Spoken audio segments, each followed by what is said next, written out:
Chapter 23. Ji Tianxing's heart was filled with doubts and apprehension. The path of the heart of the sword that he cultivated was a strange and unheard-of cultivation path. Now that he was unable to condense the sword embryo, and was stuck in a bottleneck, he would not be able to break through in a short period of time. Moreover, he did not have the cultivation experience of others, or his ancestors to learn from. He could only rely on his own comprehension and exploration. This unique path of the heart of the sword was destined to be a bumpy and extremely difficult cultivation path. Ji Tianxing thought for a long time without any clue, so he thought of Kenshin's tomb. He decided to enter Kenshin's tomb again to observe the tombstones, hoping to find the crux of the problem. He held his breath and concentrated his mind, gathering his consciousness in the black hole in his dantian. This method worked, and his consciousness was quickly swallowed by the black hole. Ji Tianxing's body remained in the secret chamber, but his consciousness entered a cold and dark space. Swoosh!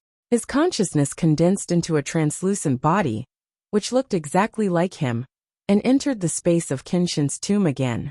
Beneath his feet was still cold and hard soil and sand, and the air was still filled with gray fog, emitting the aura of death. Although this was Ji Tianxing's second time here, he still felt a sense of novelty and awe towards this space. His consciousness floated forward, observing the situation in the wilderness along the way. Unfortunately, the gray fog was very thick, as if it would never dissipate. It blocked his vision, making it impossible for him to see the scene in the distance. Not long after, he came to the black sword tombstone that was as huge as a mountain. The words Tomb of Kenshin on the sword tombstone were still so sharp and intimidating that he did not dare to look at them. The 18 black and cold tombstones still stood quietly on the left and right sides of the sword tombstone. The first time Ji Tianxing came here, he saw the path of the heart of the sword on the 9 tombstones on the left. This time, he paid special attention to the 9 tombstones on the right, and observed them for a while. The 9 tombstones on the right also had ancient words engraved on them, but for some reason, the words were hazy and blurry, making it impossible for him to see them clearly. Ji Tianxing guessed that the words on the 9 tombstones must be even more profound and obscure. With his current realm, he couldn't read them. Thus, he withdrew his gaze and walked to the tombstones on the left. He stared at the first tombstone, wanting to study the words on the tombstone again to verify his cultivation method and see if there were any mistakes. However, the tombstone was completely blank. The 100 or so words that had clearly existed before had all disappeared. How could this be? Ji Tianxing was a little dumbfounded. Fortunately, he had already memorized the words on the first 5 tombstones and could recite them backwards. The disappearance of the words on the first tombstone would not affect his cultivation. He quickly looked at the other tombstones. Fortunately, the words on the other tombstones were still clearly visible. Ji Tianxing frowned as he pondered. The words on the first tombstone record the first level of the way of the sword heart, the method to condense sword qi and nurture the sword embryo. Now that I've cultivated 12 flashes of sword qi, I'm only one step away from condensing the sword embryo, but the words on the tombstone have disappeared. Could it be that my cultivation method is not wrong, and the reason why the words on the tombstone have disappeared is because I don't need those cultivation chants? Thinking of this, his heart calmed down slightly, and he continued to analyze and speculate. If my cultivation method is not wrong, then the problem must be with me. Currently, my biggest difficulty is that I'm unable to transfer the sword qi from the 12 apertures to my dantian. My meridians can't withstand the cutting of the sword qi. If I forcefully transfer the sword qi, it will definitely cut off all the meridians in my body. Then even if I don't die, I will become a cripple and can't even take care of myself. Looks like the crux of the problem is that my meridians aren't strong enough. I must think of a way to strengthen my meridians. Ji Tianxing was once the #1 genius of the Clear Sky Kingdom. He was quick-witted and had rich experience in martial arts cultivation. Even if he cultivated a unique martial art like the Path of the Sword, he could use his wisdom to understand it thoroughly and analyze the crux of the problem. After figuring out the crux of the problem, he left Kenshin's tomb with peace of mind. Ji Tianxing's consciousness returned to his body, He opened his eyes and sat up. He was thinking about strengthening his meridians, and immediately thought of the red meteorite flower. He took out a metal box and opened it. Looking at the dark golden compass inside, he muttered softly. Father said that the red meteorite flower can repair the dantian, strengthen the meridians, replenish the true vitality, and greatly increase one's strength. If I can find the red meteorite flower, I can use it to strengthen my meridians and increase my strength. Maybe then I can successfully condense the sword embryo. The red meteorite flower will appear in 6 days. From the Imperial City to Taiyi Mountains, even if I ride the fastest horse, it will take me 2 days. Looks like I should prepare to set off. Ji Tianqing left the secret chamber and returned to his room. It was already noon. After eating lunch, he began to pack his luggage, preparing to set off for Taiyi Mountains early the next morning. At 1 o'clock in the afternoon, Huaner suddenly ran into the room and reported the news to Ji Tianqing. Eldest young master, Princess Cuckoo is here. Ji Tianqing was stunned for a moment, then he revealed a distressed smile. Why is the little princess here? He hid his luggage and walked out of the room. He went to the courtyard to welcome the little princess. Although Ji Ku was a noble princess of the imperial family, she loved to play with Ji Tianqing since she was young. When she had nothing to do, she would sneak out of the imperial palace to play with him. Their relationship had always been very good. That mischievous, lively and mischievous little princess would often come up with some bizarre ideas. Ji Tianqing didn't know whether to laugh or cry, giving him a headache. Ji Tianqing thought to himself, the little princess came to the Ji residence again today. What kind of trouble will she cause this time? Not long after, the sound of footsteps could be heard from the entrance of the small courtyard. The first thing that entered Ji Tianqing's eyes was a young girl, wearing a green silk skirt and golden threaded jade boots. The young girl was about 14 or 15 years old. Her figure was petite and cute. Her fair and tender face still had a bit of baby fat. Her pair of clear and bright eyes were very lively. She wore a fiery red jade bracelet on her fair jade-like wrist. Her shoulder-length hair was combed into dozens of small braids. She looked exceptionally cute. Without a doubt, this was the emperor's most beloved little princess, Ji Ku. Just the little princess alone was enough to give Ji Tianqing a headache. However, he didn't expect that there would be more than 10 people following behind the little princess. Among the 10 people, there were 6 middle-aged men with dignified looks and extraordinary bearings. There was also a white-haired old man with a dignified aura and a sage-like demeanor. In addition, there were 8 imperial bodyguards wearing the imperial guard's armor, following behind the crowd. They were actually carrying 4 heavy chests. Ji Tianqing, I've come to visit you.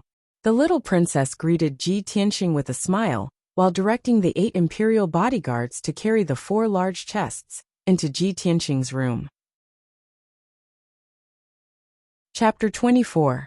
Ji Tianqing couldn't help but frown as he watched the 8 imperial bodyguards carry the 4 chests into the room. He revealed a bitter smile.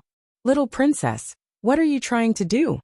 The little princess, Ji Ku, immediately pouted and said in a reproachful tone, Brother Tianqing, do you not welcome me? Humph! What a waste of my painstaking efforts to specially bring gifts to see you. Ji Tianqing hurriedly waved his hands. No, how could I not welcome the little princess' visit? After he finished speaking, he looked at the 7 people behind the little princess and asked in confusion, Cuckoo, these people are? Of course they are this princess's gifts to you.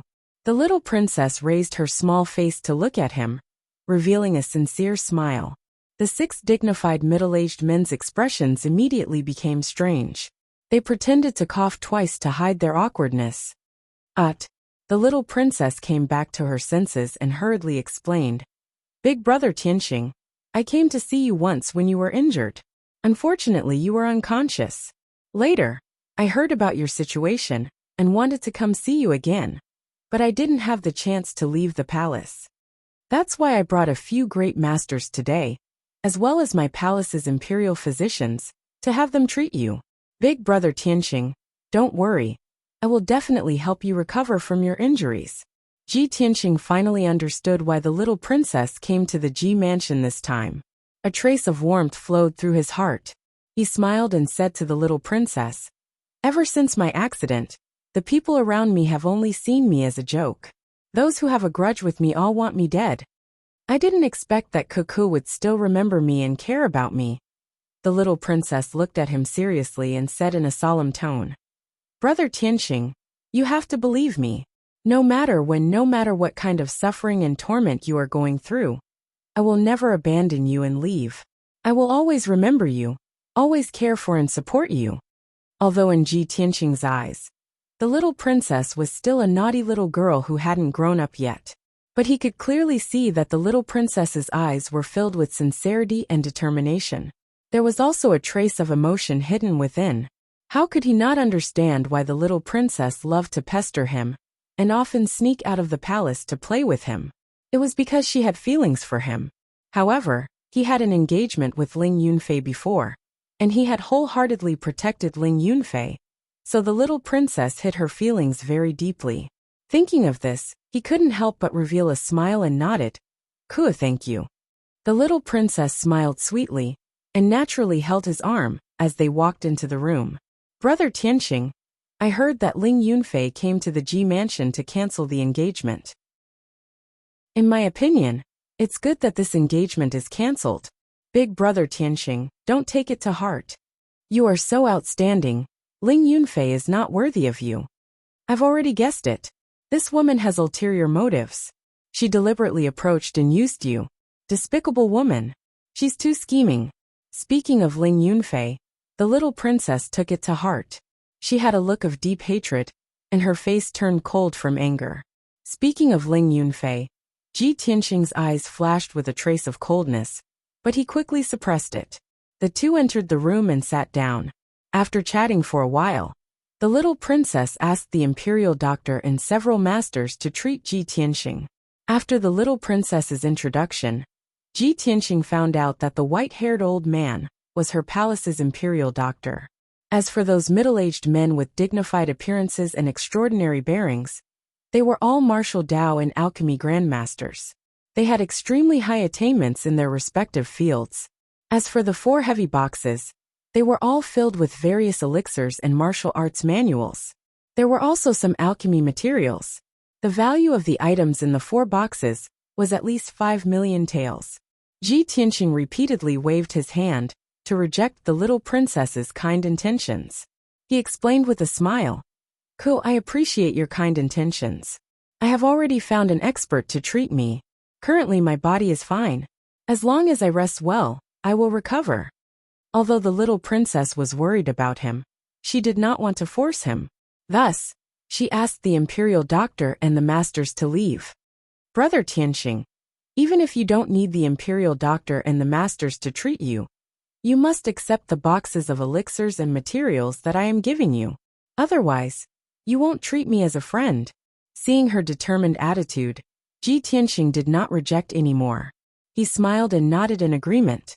The little princess then smiled and said to him in a low voice, "Brother Tianxing, I have asked my father and the imperial doctor before.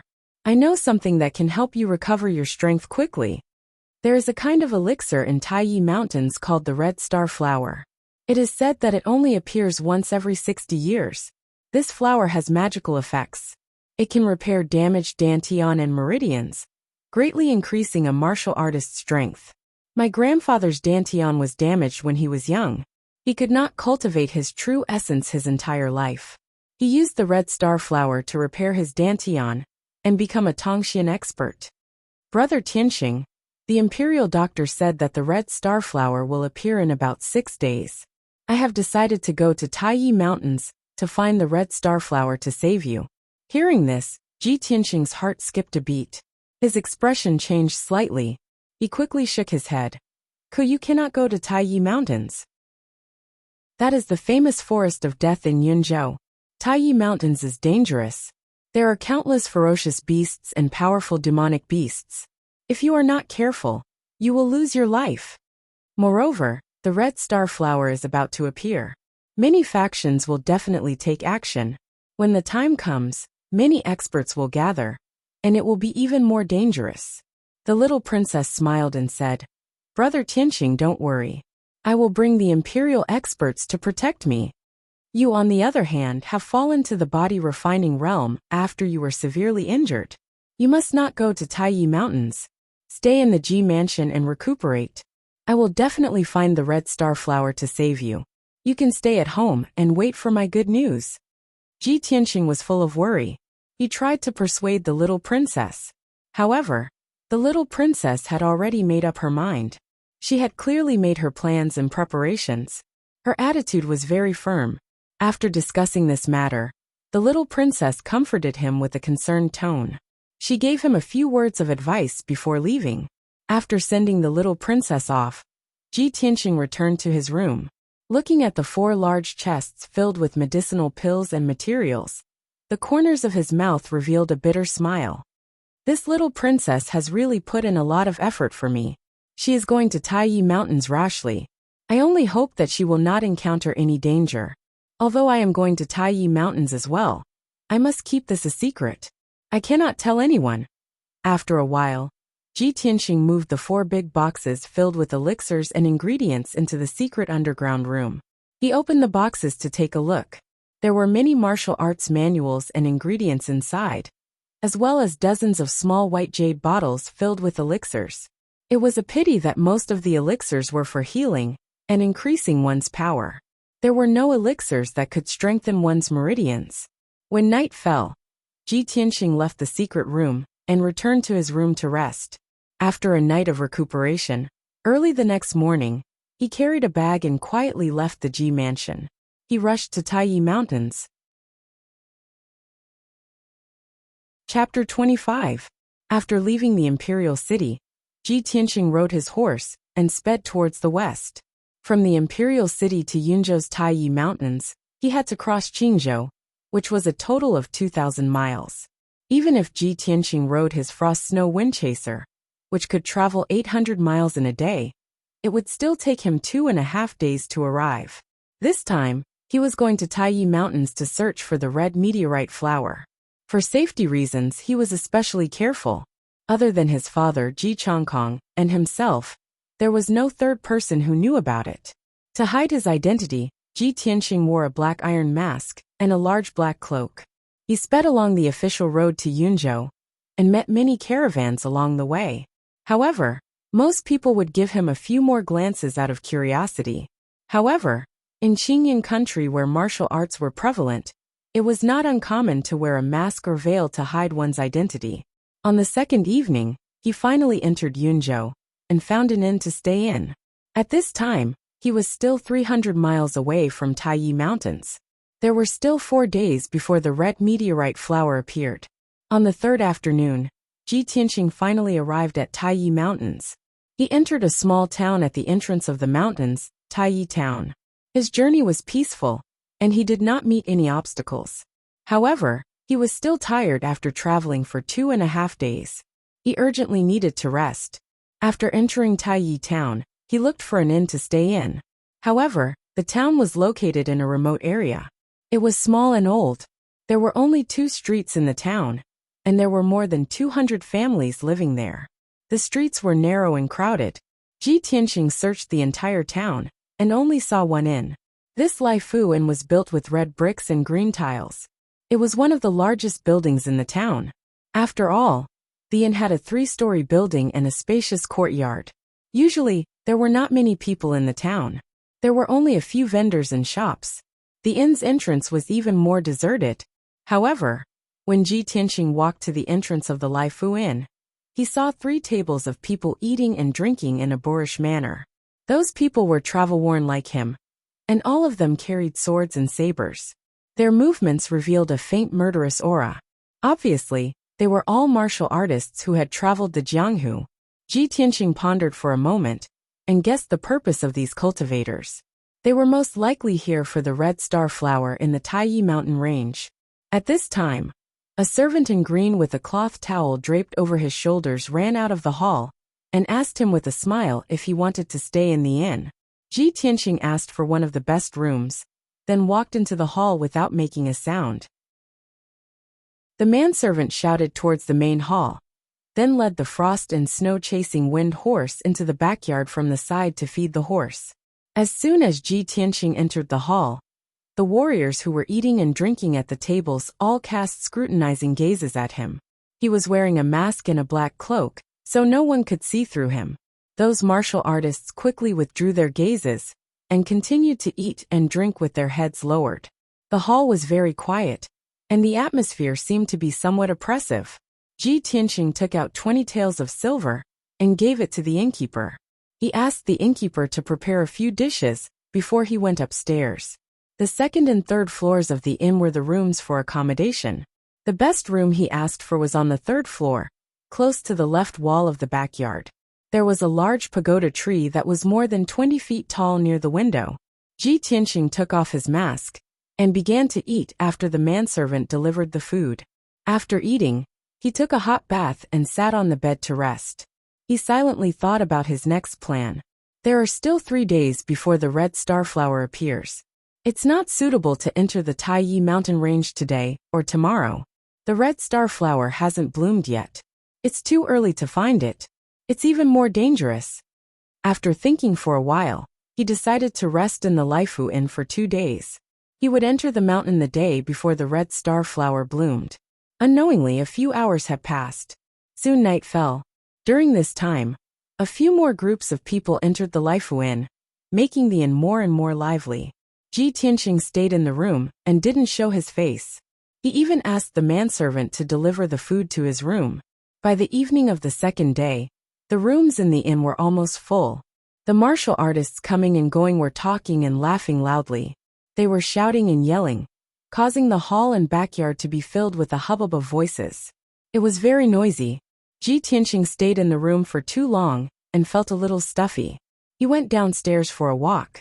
He was still wearing his black cloak and mask. When he walked into the backyard, he saw a few tables in the courtyard.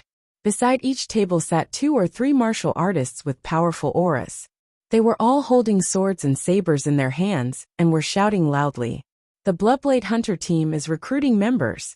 Our Bloodblade Hunter team has been hunting demonic beasts in various big mountain ranges all year round. We have rich experience in exploring. The Assassin team is recruiting members. Anyone who has reached the true element realm can join this team. We will explore the Taiyi mountain range together and search for the red starflower. Brave warriors, come to our brave team. We are the famous adventurer team in the Cloud region. Ji Tianqing glanced at the martial artists in the adventurer team. He couldn't help but sneer. These people are really laughable. Everyone wants to take the treasures of heaven and earth for themselves. If people who don't know each other form a team, so what if they find the red starflower? Won't they still have to fight each other in the end? He had no interest in these adventurer teams. Just as he was about to turn and leave the backyard, he was stopped by a tall and sturdy youth. The tall and sturdy youth wore brown leather armor and held a treasured saber in his hand. He grinned and said, "Brother, join our brave team. If you act alone, I'm afraid you will die under the claws of demonic beasts before you find the red starflower. If we act together, we will have a chance." Ji Tianqing calmly dodged to the side and said in a low and hoarse voice, "No need." The tall and sturdy youth looked at his back and muttered with some regret. Could it be another expert? Experts all like to act alone. There are too many people looking for the red starflower this time. There are also many experts. I'm afraid it will be hard to find it. Ji Tianqing left the backyard and walked into the hall. At this time, the hall was already packed with people. There were a total of 12 tables of guests. Many martial artists were eating and drinking around the tables. They kept bringing out jar after jar of good wine. The sound of wine cups and bowls clinking against each other was endless. Ji Tianqing walked slowly through the hall. He listened carefully and realized that these martial artists came from all over the world. They had accents from all over the place. Moreover, many of them only got to know each other after coming to the Laifu Inn. They either formed a small team with the same goal or acted as a go-between to do business. All in all, the Laifu Inn had never been so lively before. The hundreds of martial artists who gathered in the inn were from all walks of life. The big and small forces were tangled and complicated. However, everyone had the same goal. That was the red starflower in the Taiyi mountain range. Chapter 26. After returning to his room on the third floor, Ji Tianqing took off his mask. His expression was solemn, and his heart was heavy. He had expected that when the red star flower bloomed, many forces would rush to the Taiyi mountain range to snatch it. However, he did not expect that there would be hundreds of martial artists gathered in an inn in Taiyi town. These martial artists were basically at the true energy realm, and there were even a few experts at the 7th level of the true energy realm. There were a few martial artists at the body refining realm, but they were all here to join in the fun, and had no hope of snatching the red star flower. To Ji Tianqing, the martial artists in this inn were all potential competitors or enemies. There were already so many martial artists staying in the inn. How many forces and martial artists were not staying in the inn, and were hiding in the dark? When he thought of this, Ji Tianqing felt his heart grow heavier. When night fell, he sat cross-legged on his bed to cultivate after dinner, and continued to condense the sword qi.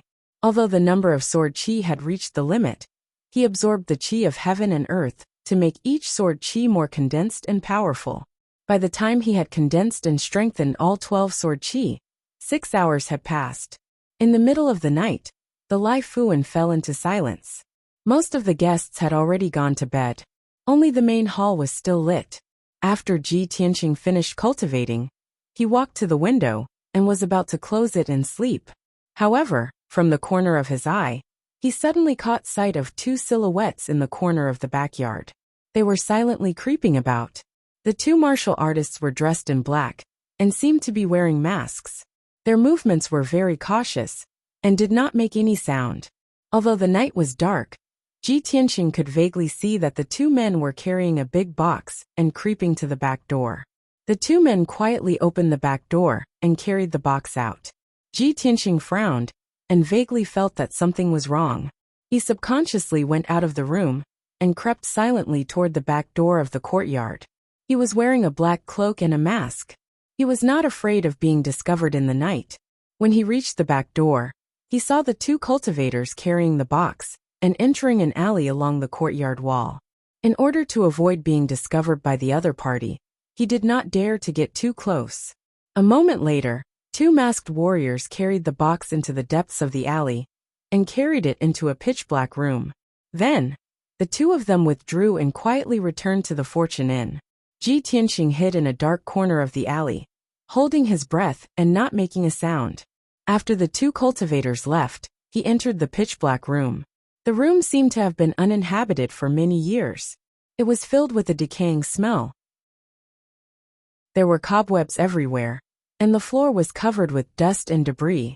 Ji Tianqing searched in the dark for a while before he found the big box in a pile of firewood in the corner. He tried to lift it, but the weight of the box was very heavy, as if it was filled with steel or stone. Puzzled, he took out a match and lit it, using the weak light to check the box. With just a glance he frowned, and his eyes were filled with doubt. The iron box was locked, and the lock was a palm-sized gear. It needed to be rotated to the correct position to open it. Ji Tianqing was very familiar with this kind of box, because the Ji family's forging workshop used this kind of box to store weapons and equipment. He tried to rotate the black gear, and twisted it to the correct position. The lock opened with a pata sound. Ji Tianqing opened the box to take a look. Inside the box, there were more than 20 treasured swords with scabbards made of mermaid skin. Mermaids were high-level vicious beasts in the sea. The Ji family's forging workshop would only use this kind of scabbards for profound-grade treasured swords. Ji Tianqing casually picked up a treasured sword and examined the sword hilt. He saw the word Ji engraved on the sword hilt. His face became even gloomier, and the doubt in his eyes became even stronger. He looked at the patterns on the sword's blade. The thorny flower pattern made him immediately conclude that this profound-grade treasured sword came from the Profound Sword Workshop in the eastern suburbs of the imperial city. It really is a treasured sword forged by my Ji family. These 24 profound-grade treasured swords are worth more than 1,000,000 taels. Why would they appear here? Isn't the Profound Sword Workshop in the eastern suburbs under second uncle's control? Ji Tianqing's heart was filled with doubt. He felt that this matter was a little fishy. In order not to be discovered, he put the treasured swords back into the box and locked the lock again. Then he extinguished the torch and quietly returned to the Laifu Inn. However, when he returned to the Laifu Inn, there were endless quarrels and curses coming from the main hall. When Ji Tianxing walked into the main hall, he saw two figures fighting fiercely, and the clanging sound of swords clashing could be heard. He understood after hearing a few words. It turned out that the inn was full, and there was only one room left. Two groups of people just happened to arrive at the inn at the same time, so they quarreled over that room. One of the groups was three youths from the imperial city of Green Cloud. The three of them were dressed gorgeously and had a noble aura. Naturally, they were proud and arrogant, and when they spoke they were overbearing. The other group of four came from the valiant barbarian state. They were all dressed in beast skin clothes, and all of them had full beards and braids. Their arms and chests were full of tattoos. The leader of the four had a fiery temper. He did not care if the other party was a noble from the imperial city, and just a few words would cause a fight. The quarrel and fighting between the two sides woke up more than 10 guests, and they all ran to the main hall to watch the show. Ji Tianxing did not want to get involved in this kind of thing. He walked through the main hall and was about to step onto the stairs to return to his room. Unfortunately, when the true energy boundary white-robed youth slashed his sword at the bald man with the tattoo on his forehead, the bald man's sword was fiercely chopped at. Immediately, the sword that was flickering with a cold light changed its direction and went straight for Ji Tianxing. The white-robed youth was already very close to Ji Tianxing, only 5 steps away. This sword came out of nowhere and was as fast as lightning. Although Ji Tianxing retreated in time to dodge, he was still unable to avoid the treasured sword, and his cheek was immediately slashed by the blade. With a crisp clang, the black iron mask on his face was cut in half by the treasured sword and fell to the ground with a clang. Ji Tianxing's face suddenly became gloomy, and his eyes flashed with a cold light. The white-robed youth and the bald man glanced at him, and without any change in expression, continued to fight. However, the white-robed youth's two companions who had been watching the fight and cheering suddenly let out a cry of surprise when their eyes fell on Ji Tianxing's face. Isn't this Ji Tianxing? Young Master Ji of the Ji family? Ha. As expected of the former number 1 genius, but now the great trash Ji. He can't even dodge the sword. If young Master Ji's face is accidentally injured, we can't afford to pay for it. Obviously, the two noble youths knew Ji Tianxing and saw through his identity on the spot. Brothers and sisters, please add, please recommend. My new book needs everyone's support. Shall he thanks you? Chapter 27. The hall quietened down. Even the white-robed youth and the bald man stopped fighting at the same time. Everyone's eyes fell on Ji Tianxing, sizing him up with a playful look. Although most of the martial artists present had never seen Ji Tianxing before, they had never seen him before. But everyone had heard of his name. In the past 3 years, his title as the number 1 genius of the imperial city had spread throughout the Azure Sky Kingdom. Almost all the martial artists knew of him. 10 days ago, his strength had dropped, and he became a trash at the 3rd level of the body refinement realm. He had become the biggest joke in the Azure Sky Kingdom. This incident had made his reputation even more resounding. Recently, he had been the topic of gossip and jokes among the common people. The dozens of martial artists in the hall, who were watching the show, all looked at him with ridicule and whispered to each other. Unfortunately, the blue-robed youth of the two aristocratic youths seemed to be afraid that others didn't know about Ji Tianxing's deeds, and unscrupulously mocked him. Everyone look, this is the man of the hour in the Azure Sky Kingdom, Ji Tianxing. Not only did this guy become a trash at the 3rd level of the body refinement realm, he even had his marriage annulled by the eldest daughter of the Ling family. The funniest thing is that this guy doesn't even dare to let out a fart.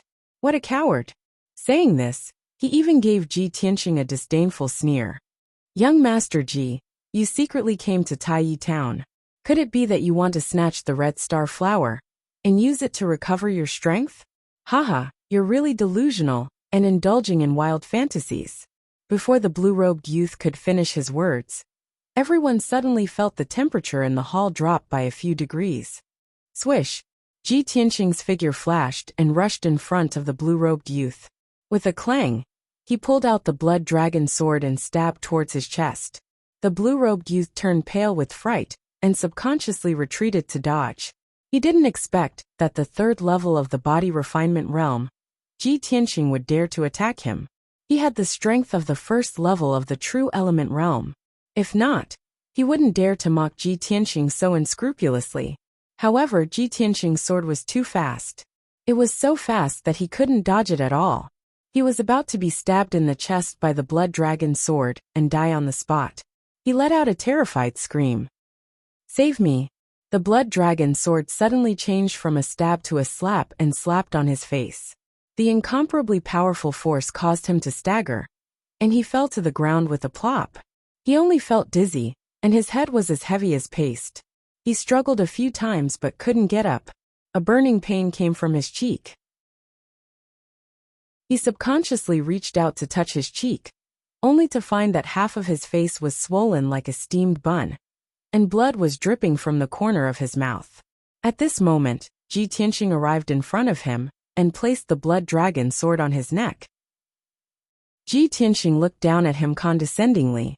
His entire body was filled with cold, killing intent, and the corners of his mouth curled up into a disdainful sneer. "If you say I'm trash, then what are you?" The blue-robed young man was so embarrassed that he wanted to die. His face turned red, but he couldn't say a word. The hall was silent. Everyone stared at Ji Tianqing and the blue-robed young man in disbelief. No one dared to believe that Ji Tianqing, who was rumored to be trash in the body refinement realm, could defeat the blue-robed young man in one move. This was simply unbelievable. Could it be that the news from the Imperial City was fake? Or could it be that Ji Tianqing's strength had already recovered? The expressions of many cultivators became complicated as they secretly speculated in their hearts. The blue-robed young man's two companions were also shocked by Ji Tianqing's aura. They stood rooted to the ground with stiff expressions and didn't dare to act rashly. "Trash!" Ji Tianqing glanced at the blue-robed young man in disdain. He put away the blood dragon sword and turned to leave. Everyone in the hall looked at his back, but no one dared to stop him. The blue-robed young man was humiliated to the extreme. He was so angry that he trembled and almost vomited blood. After Ji Tianqing returned to his room, he didn't feel sleepy at all. What happened in the hall was just a small interlude. He didn't take it to heart. He sat quietly by the window, secretly monitoring the dark backyard. For hours passed, but there was still no movement in the backyard. It was close to dawn. The darkness before dawn was the time when people were the most sleepy and relaxed. Ji Tianqing's mind was also a little tired. He thought to himself, "Will those people not appear tonight?" At this moment, he suddenly saw the two black figures appear again. They were silently creeping towards the back door. He was immediately full of energy. He quietly crept into the backyard and followed the two black figures out of the back door. After a while, the two black figures entered the small alley and carried the big box out of the shabby room. The two clearly had good strength. They carried the big box and easily climbed over the high wall at the end of the alley. They silently rushed out of Tai Town. Ji Tianqing quickly followed them. He kept a distance of 30 meters from the two black figures. He quietly rushed towards the east of the town. The east of Tai Town was a low-lying mountain range. There was a large river at the foot of the mountain. It flowed towards the hanging cloud city. After a quarter of an hour, dawn arrived. A trace of white appeared on the horizon. The two black figures had already rushed out of Tai Town. They entered the mountain range on the east side of the town and rushed towards the depths of the mountain range. Ji Tianqing followed the two black figures into the mountain. He followed them for a distance of 10 miles. Then, he stopped in front of a shabby temple halfway up the mountain. The sun was rising from the east. A layer of thin fog still covered the mountain. The sound of birds chirping could be heard from the forest not far away. There were still sparkling dew on the wild grass and leaves. The shabby temple was silent. More than half of the mountain gate and walls had already collapsed. There were many spider webs hanging on the roof beams and eaves. Ji Tianqing watched the two black figures carry the big box into the shabby temple. Then, he quietly climbed up a big tree outside the courtyard wall. He used the cover of the dense foliage to hide in the treetops. He secretly monitored the situation in the temple.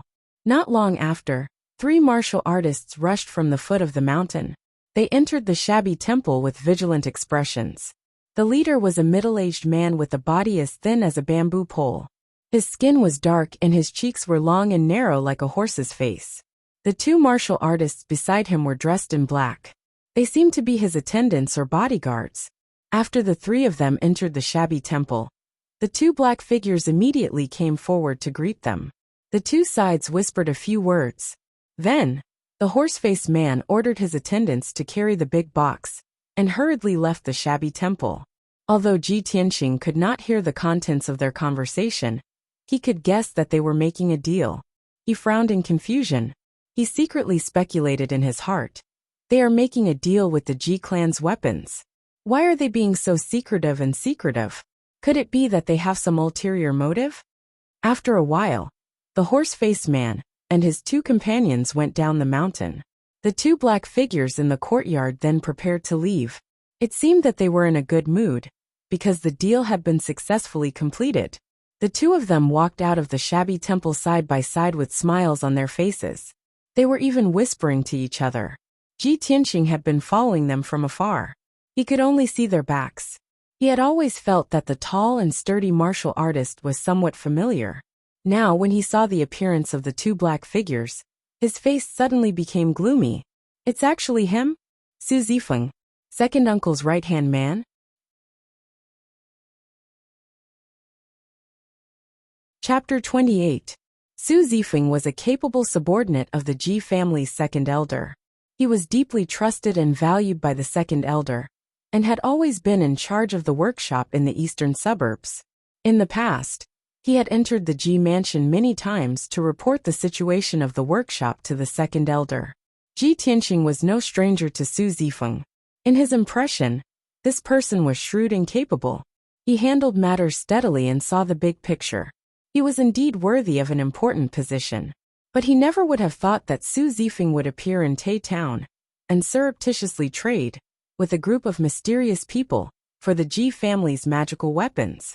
Could it be that this person is stuffing his own pockets and stealing magical weapons from the workshop to sell privately? That box of magical weapons is worth more than 1 million taels of silver. No, I must investigate this thoroughly. Ji Tianqing secretly held the blood dragon sword tightly.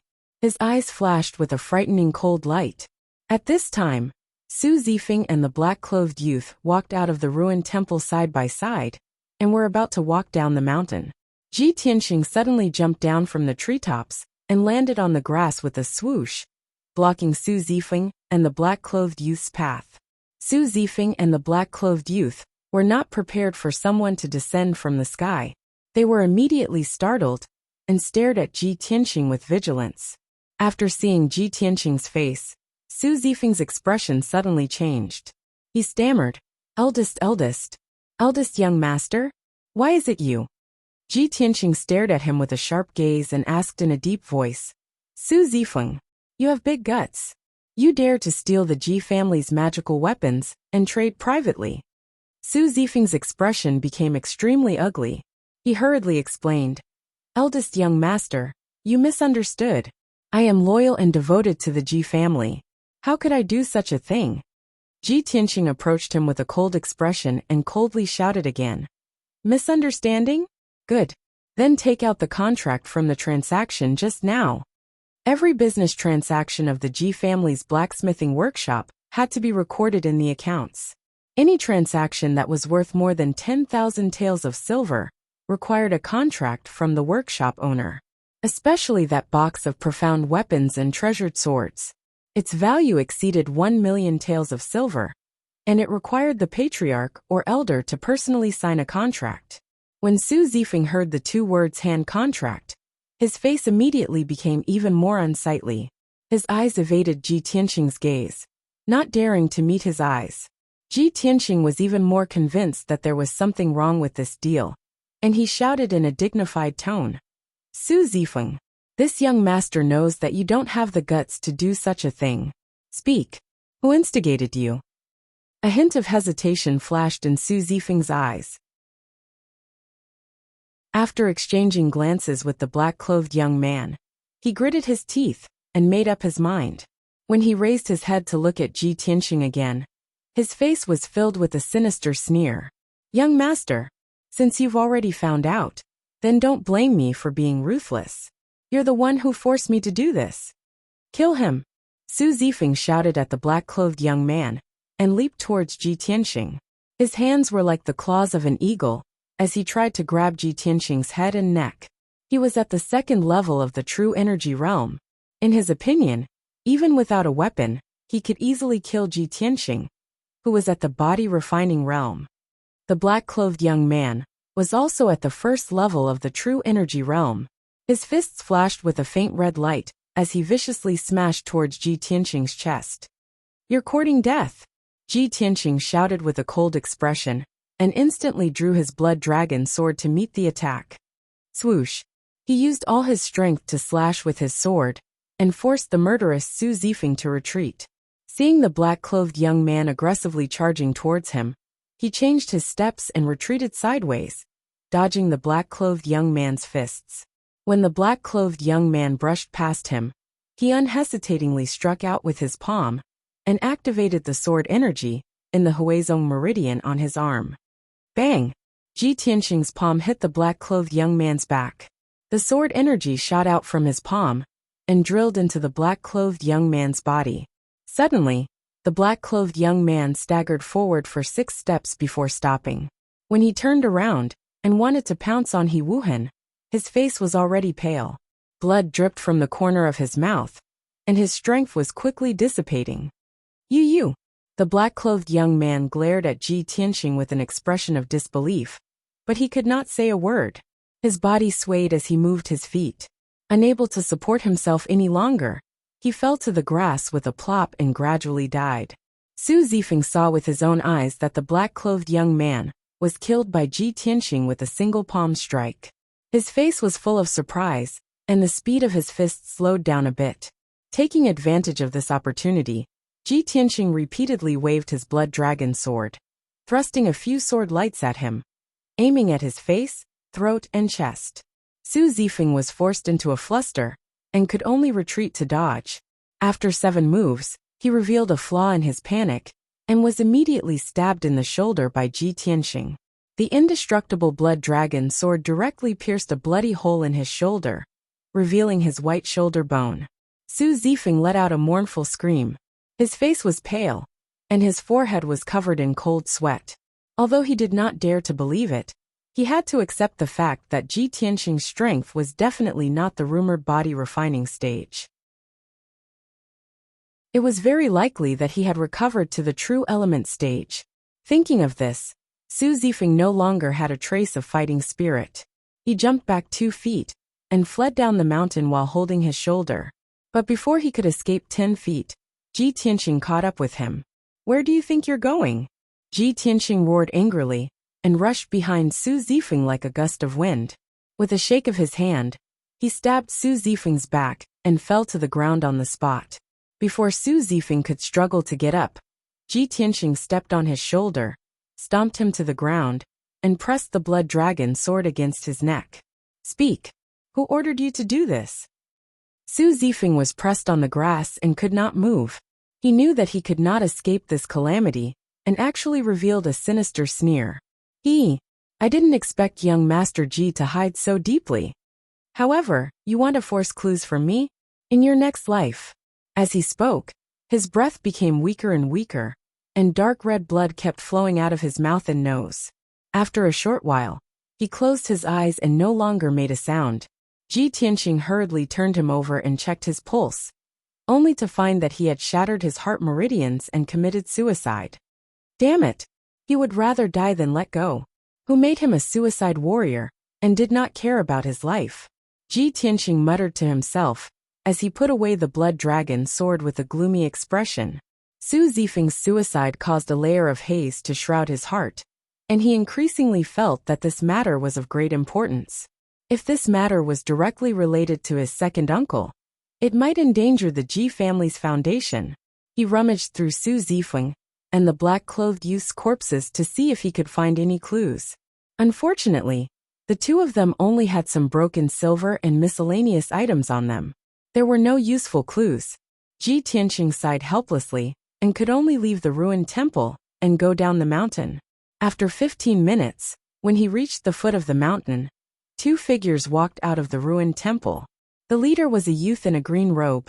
He was tall and handsome, and his temperament was extraordinary. It was Ji Hao. The middle-aged man behind him was dressed as a guard. He wore black leather armor and carried a sword. The middle-aged man glanced at the two corpses not far away and said with a gloomy expression, "Young Master Hao, this matter has been discovered by young Master Ji. What should we do? Should we?" As he spoke, he made a throat-slitting gesture. Ji Hao frowned and said with a gloomy expression, "If we make a move, no matter how covert it is, there will be traces left behind. It is far better to kill with a borrowed knife. This is Yunzhou, the Gu family's territory. Although Yunzhou provincial governor Gu Shiji is far away in the imperial city, I remember that Gu Hao's birth mother lives in Hanging Cloud City, 100 miles away. Let the Gu family know that Ji Tianqing has come to Tai Town and wants to enter the mountain to find the red star flower. I believe that Gu Hao's mother will not let go of this opportunity to avenge her son. Also, remember to remind the Gu family that Ji Tianqing's strength seems to have recovered to the true energy boundary."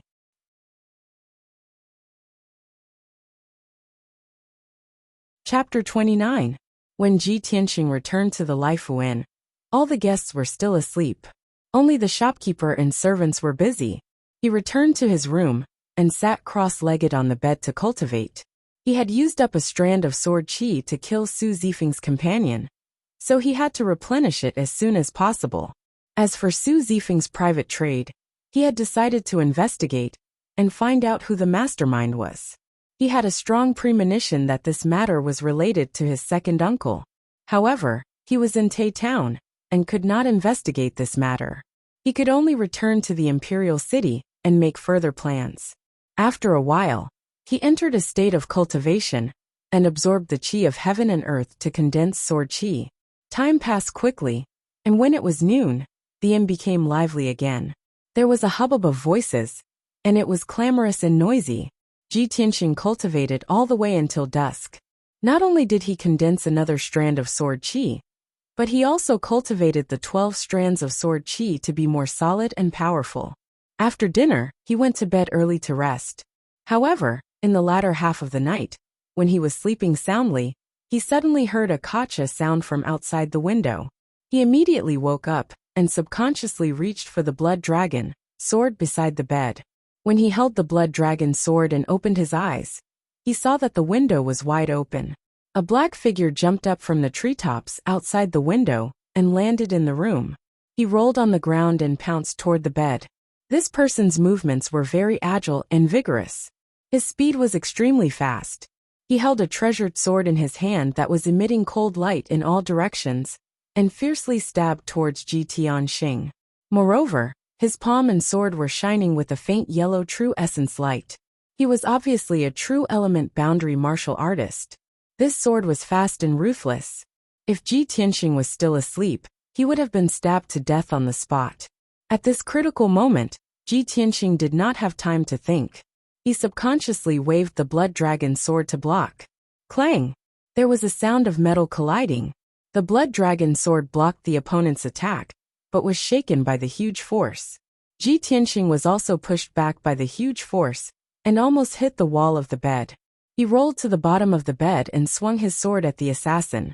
The black-clothed assassin clearly hadn't expected that he would wake up from his stupor. His sword strike, which he thought would surely kill him, had been blocked. He couldn't help but let out a soft cry of surprise. Seeing the blood dragon sword slashing towards him, his body curled up strangely. After dodging the blood dragon sword, he charged towards Ji Tianqing. Ji Tianqing was enveloped by the 3 sword lights. He felt a chill run down his spine. He instantly determined that the assassin's strength was at least at the 3rd level of the true energy realm, and he was no match for him. At this critical moment, he could only wave his sword with all his might to block the attack. Ding ding dang dang dang, sounds of collision rang out again. He was once again forced back 5 steps, and knocked over a vase that was half a man's height. The vase was smashed into smithereens, and the sound of shattering spread throughout the inn, waking up many guests. Taking advantage of Ji Tianxing's unsteady footsteps, the assassin in black was overjoyed and pounced over, brandishing his sword to stab Ji Tianxing's throat. In a moment of desperation, Ji Tianxing subconsciously struck out a palm at the black-clothed assassin, releasing a streak of sword chi. Swish! The two of them were too close, and the black-clothed assassin was caught off guard. His left eye was pierced by the sword chi. Ah! The black-clothed assassin let out a blood-curdling scream. He immediately withdrew his sword and retreated 2 steps. He covered his bloody eyes with his hands, and his entire body trembled in pain. Ji Tianxing thought to himself, "Good chance." He immediately counterattacked, and once again struck out a palm at the black-clothed assassin's chest, releasing another streak of sword chi. Even though the black-clothed assassin was blind in one eye, his strength was indeed powerful. At this critical moment, he was still able to maintain his calm, and brandished his sword with all his might, releasing 2 streaks of dazzling sword chi. Dang! Ji Tianxing's sword chi was shattered by the treasured sword. "Bastard, go to hell!" The black-clothed assassin angrily roared. His strength and speed suddenly doubled. He brandished his sword with all his might, releasing 6 streaks of dazzling cold light, enveloping Ji Tianxing's vital points.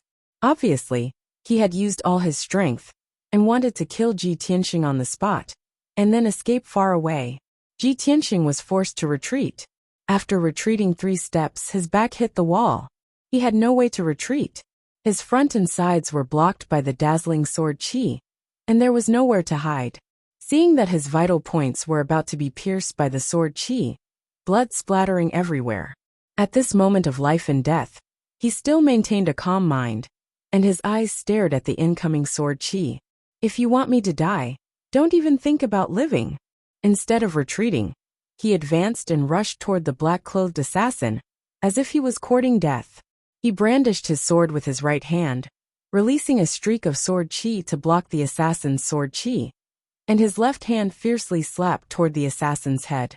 Dang, dang, dang, dang. After the 2 swords clashed 4 times, the blood dragon sword was finally sent flying, and it smashed into the wall behind Ji Tianxing. His left shoulder and right abdomen were also hit by the sword chi, and there was a finger-long cut on them. Blood immediately gushed out. At the same time, his left palm also hit the black-clothed assassin's head. Bang! With a muffled sound, the sword chi from the Yangqi acupoint on his wrist shot out, and silently drilled into the black-clothed assassin's head. Ah! The black-clothed assassin immediately let out a muffled groan. He threw away his sword, covered his bleeding head with both hands and staggered back. You actually... He stared at Ji Tianxing, and his blood-covered face was full of horror. Unfortunately, he didn't even finish his sentence before his vitality was cut off, and he fell to the ground. Ji Tianxing had released 3 sword chis in a row, and his body was very weak. He endured his injuries, and picked up the blood dragon sword from the corner of the wall.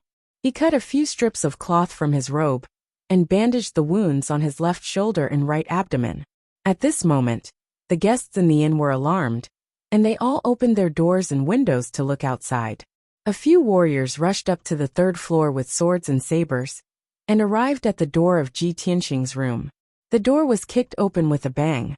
The warrior who rushed into the room first was a young man, wearing brown leather armor, and holding a long saber. Ji Tianxing raised his head to look at this person, and he recognized him as the leader of the warriors' adventurer group. The 5 martial artists following closely behind him were all his subordinates. A group of people poured into the room, and 2 of them were holding oil lamps in their hands. When everyone saw the injured Ji Tianxing, and the body of the black-clothed assassin lying on the ground, they immediately understood what was going on. Fortunately, they had all heard the noise, and came to check the situation. They had no malice toward Ji Tianxing. "Brother, are you okay? Do you need help?" The leader of the warriors' adventurer group walked up to Ji Tianxing, grinned, and asked in a friendly manner. Ji Tianxing shook his head, and continued to bandage his wounds. The leader of the warriors' adventurer group withdrew his gaze, and checked the body of the black-clothed assassin with an oil lamp.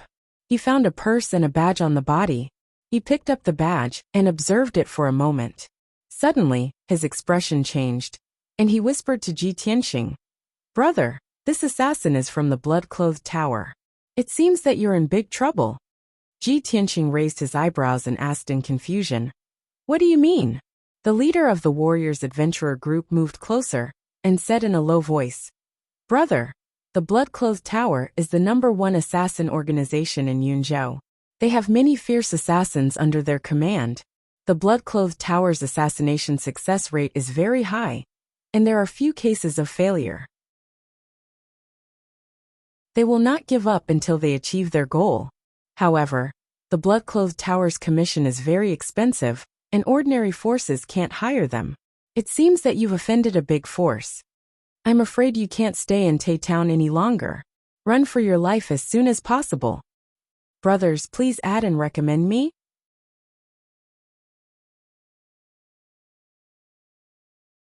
Chapter 30.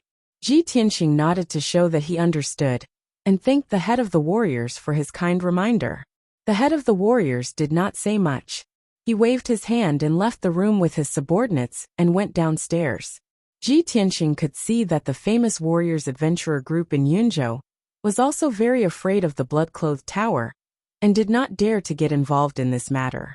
In fact, even if the head of the warriors' adventurer group had not reminded him about the blood-clothed tower, he had decided to leave the inn. At present, his identity had been exposed. Those forces that wanted to kill him would definitely attack him one after another. In 2 days, the red star flower will bloom. I'll heal here tonight. Tomorrow morning, I'll leave Tai Town and enter the Tai Mountains as soon as possible. Ji Tianxing had a plan in mind. He took out the powder from his bag to stop the bleeding and bandaged the wound.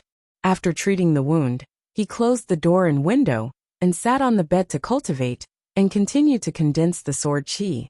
As for the body of the blood-clothed tower assassin, he did not bother to deal with it and just let it lie on the ground. 3 hours later, the sky outside the window was bright.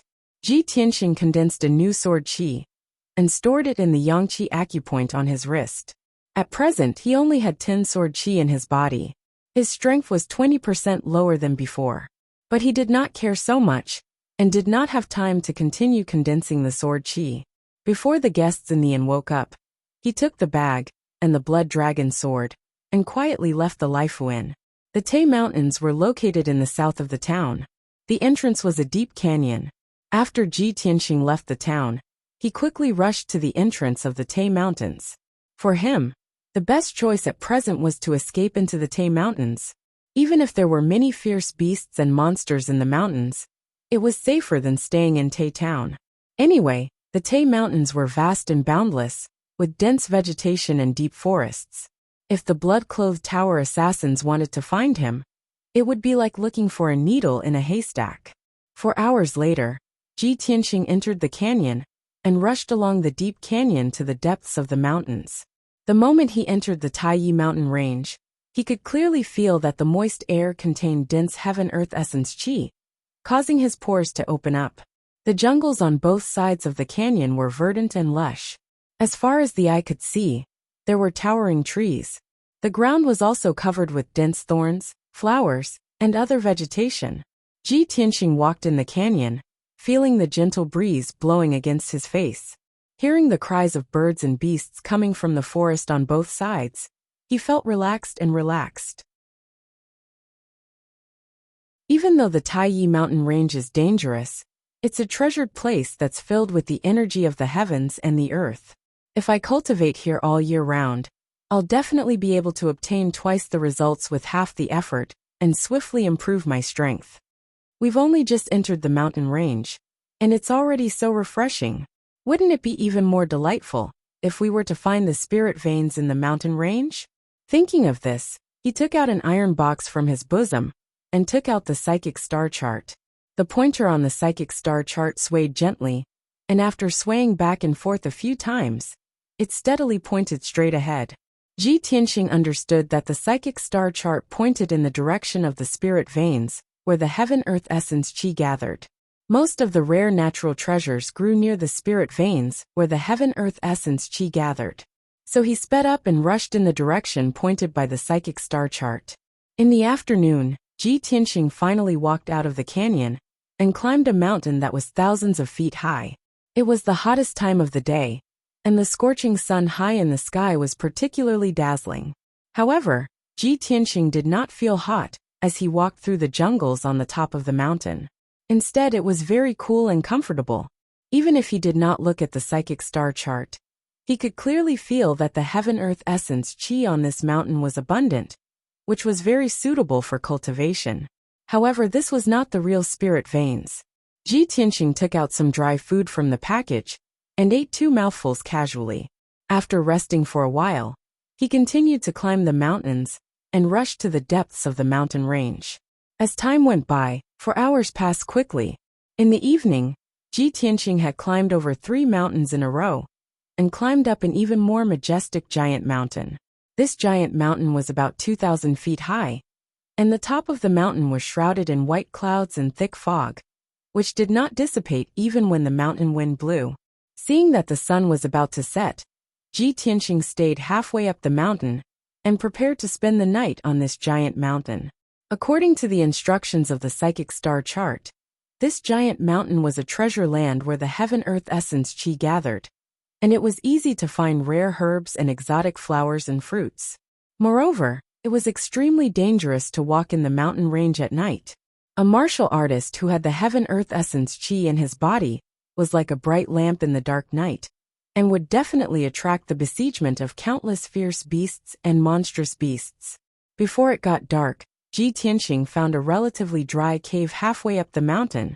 He chopped a few tree trunks and moved a few big stones to block the entrance of the cave, and then sat down in the cave to cultivate.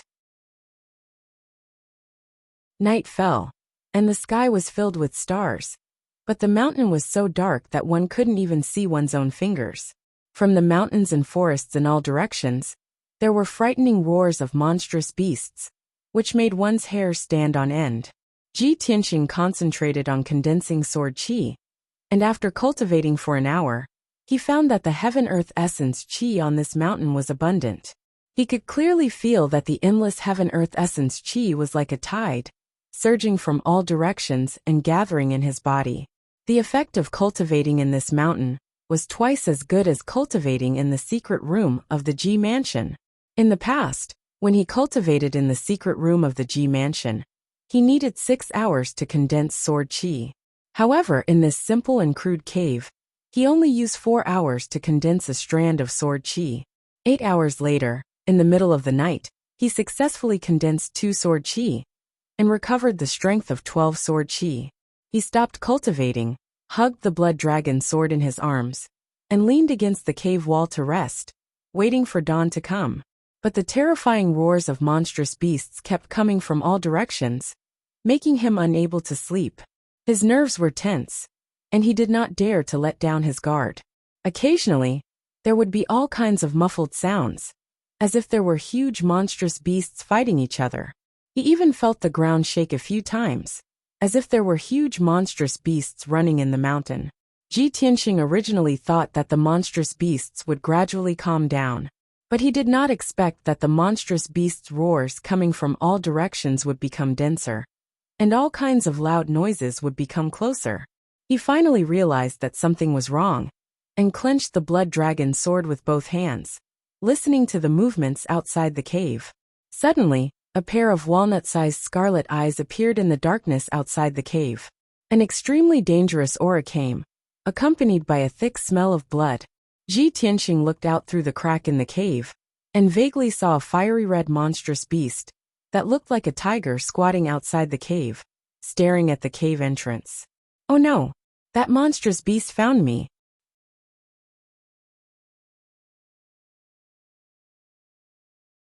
Chapter 31. At that moment, Ji Tianqing's nerves were stretched taut as cold sweat broke out on his back. He did not expect that a few large rocks and tree trunks would be able to block the entrance of the cave and the fiery red demonic beast outside. But he was trapped in the cave and had nowhere to run. He did not even have a chance to fight back. At this moment of life and death, the only thing he could do was to hold his breath and not make a sound. But he had underestimated the intelligence of the demonic beast. The fiery red demonic beast squatted outside the cave for about half an hour before it could no longer suppress its bloodthirsty desire. It slowly arched its body towards the entrance of the cave and stretched out its large claws. It easily pushed aside a few large rocks and rolled them into the bushes. Even the crisscrossing tree trunks blocking the entrance of the cave were easily pushed aside by its large claws. With the entrance of the cave unblocked, Ji Tianxing and the fiery red demonic beast stared at each other. Only now did Ji Tianxing see clearly that this fiery red demonic beast was 3 meters long. Its body was covered in red fur, and its large mouth revealed 2 chopstick-long fangs. It's actually a flaming tiger, a mid-tier demonic beast. Ji Tianxing's body stiffened, his eyes filled with fear and anxiety. In this world, demonic beasts were also divided into strong and weak demonic beasts. Ordinary low-tier demonic beasts had the combat strength of a refinement realm martial artist, and were common in large numbers.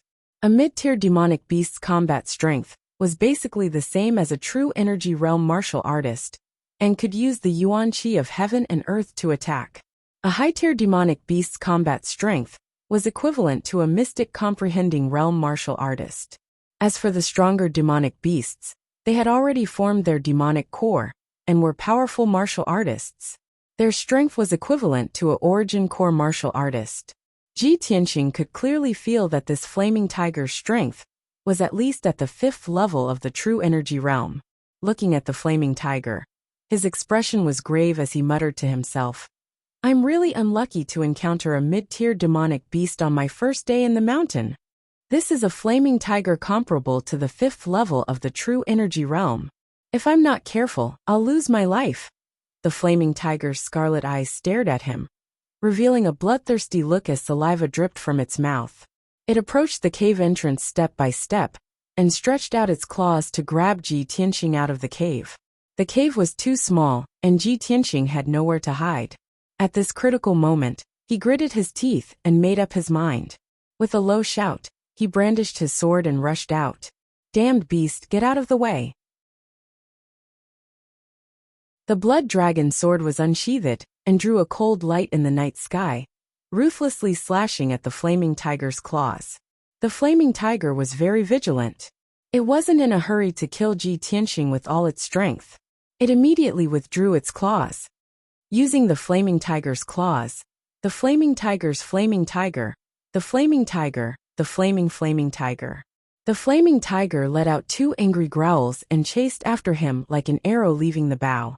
The mountain was as dark as ink at night. It was impossible to tell north from south. Ji Tianxing was in a hurry to escape. He didn't care if the direction was right or wrong. He rushed into the forest ahead. Just as he entered the forest, the flaming tiger followed closely and crashed into a thigh-thick tree with a bang.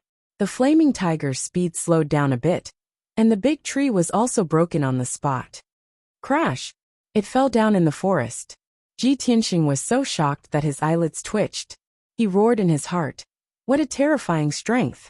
If I was hit by the flaming tiger, wouldn't I be smashed to pieces?" Thinking of this, he ran even faster, shuttling through the forest as fast as the wind.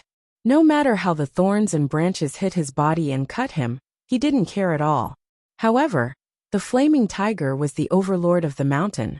It was extremely fast in the forest and quickly closed the distance between them. When the flaming tiger was 6 feet behind him, it suddenly jumped up and pounced on him.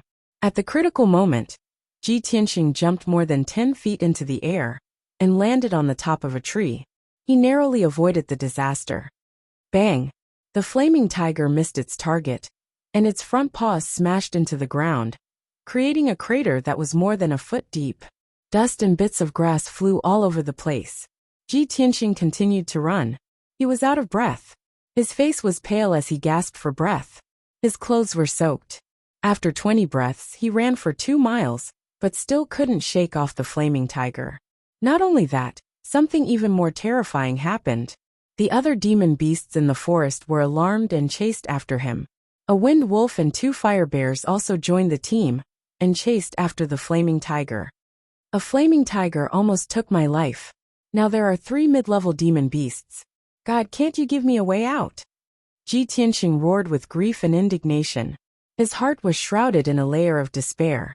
But at this moment, he suddenly found that the flaming tiger slowed down. Not only that, but the wind wolf and the two fire bears also slowed down. Ji Tianqing frowned in confusion. He thought to himself, what's going on? A mid-level demon beast like the flaming tiger can't be exhausted so quickly, right? He looked at the four demon beasts a few more times, and found that not only did they slow down, but they were also staring at the forest in front of him. They seemed to be hesitating and afraid. That's right, it was fear. Ji Tianqing could see that the eyes of the four demon beasts were filled with fear. It seemed that they didn't dare to approach the dark forest in front of them. He looked at the forest in front of him in confusion. He looked at it a few times, but couldn't find any clues. Under the curtain of night, the forest was pitch black and silent. The intelligence of mid-level demon beasts like the flaming tiger and the wind wolf is only equivalent to a 3-year-old human child. Something that can make them feel fear must be something that they remember deeply. But that forest looks very ordinary. Why would it make the four demon beasts feel fear? Ji Tianqing was puzzled. As he fled towards the forest, he glanced around. At this time, he suddenly realized that he didn't recognize the direction in his panic. He actually ran from the middle of the mountain to the peak. He continued to run towards the dark forest, and looked back at the four demon beasts behind him. Although the flaming tiger and the wind wolf were drooling over him, their chasing speed was getting slower and slower. When he ran to the edge of the dark forest, the four demon beasts actually stopped chasing him. They stopped about 30 meters away from him. "Oa!" Roar! The four demon beasts stared at him, and let out a low roar filled with unwillingness. But in the end, they didn't dare to take another step. It seems that they really are afraid of this forest. Phew! I'm finally saved. Ji Tianqing's heart was finally relieved. He let out a long breath. However, he didn't stay in the same place. He turned around and ran into the forest to avoid attracting more demon beasts. If by any chance some demon beasts weren't afraid of this forest and rushed over to attack him, then he would be dead for sure.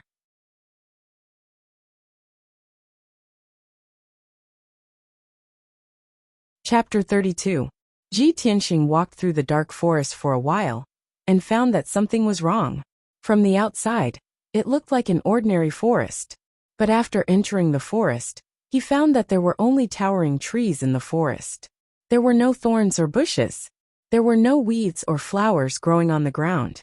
It was all hard dark brown soil and strange craggy boulders. Between the many craggy boulders, there were dark holes.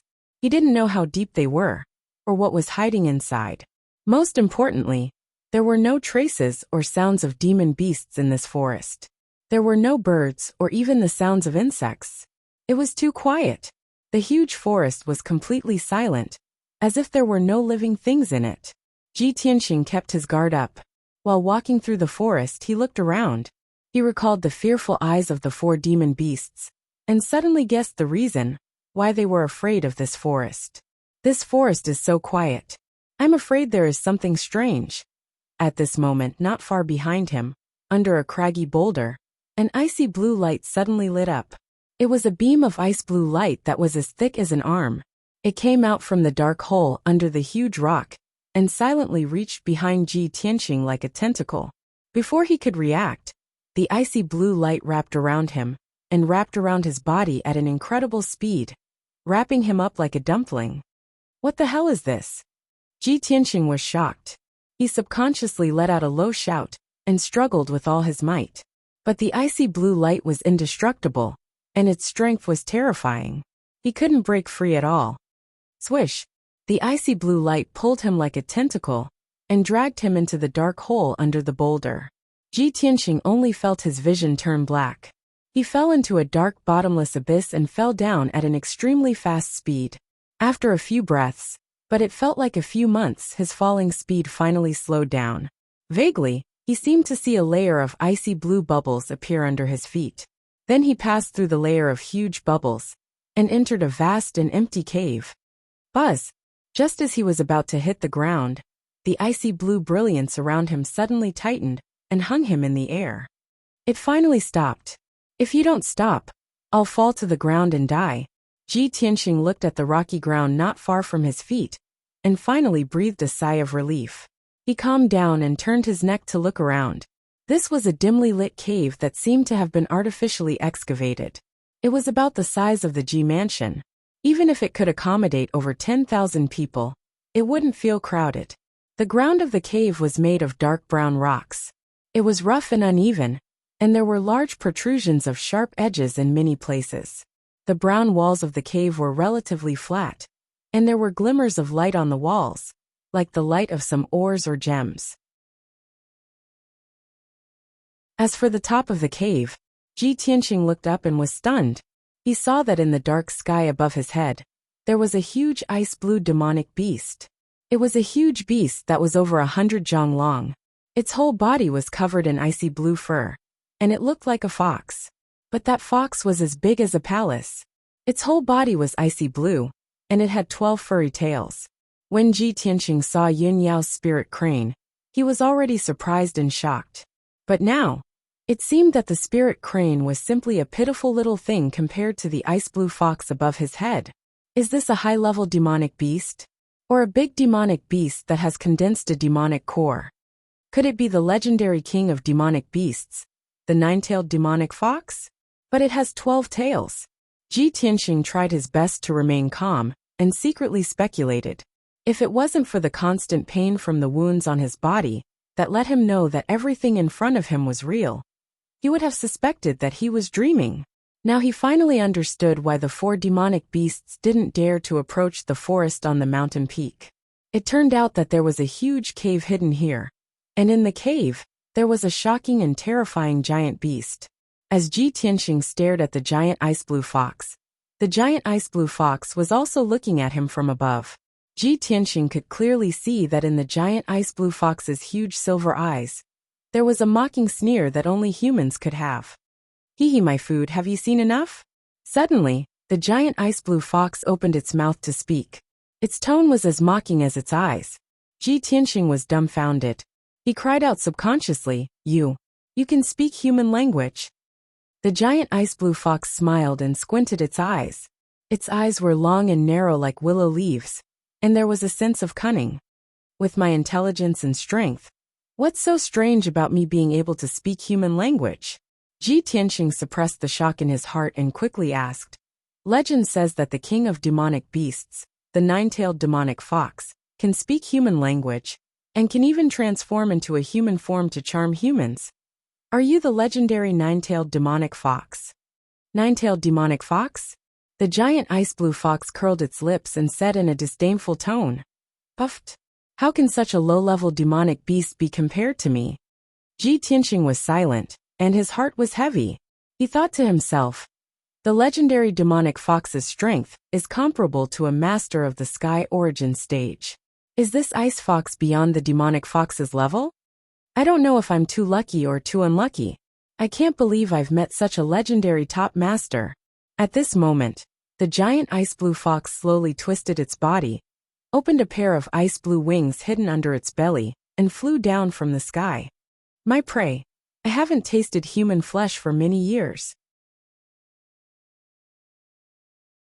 Now you have to open your heart and happily welcome my taste. This is your honor. You should be proud. Ji Tianxing's face suddenly changed, and he cursed in his heart. Is this demon crazy? You're going to eat me, and I'm still happy. But isn't this demonic beast a fox? Why does it have wings like a bird? I've never heard of such a weird-looking demonic beast. The giant ice-blue fox opened its bloody mouth, and was getting closer and closer to Ji Tianxing. It looked like it was going to swallow him in one gulp. In a hurry, Ji Tianxing could only find a lame excuse. Hey, you can't eat me. As expected, the giant ice-blue fox stopped, and asked with a smile, why? Ji Tianxing pretended to be calm and said, I haven't taken a shower yet. I'm dirty and smelly, and I haven't changed my clothes and socks for many days. After saying that, he stole a glance at the giant ice-blue fox's reaction, and asked worriedly, Your taste can't be that bad, right?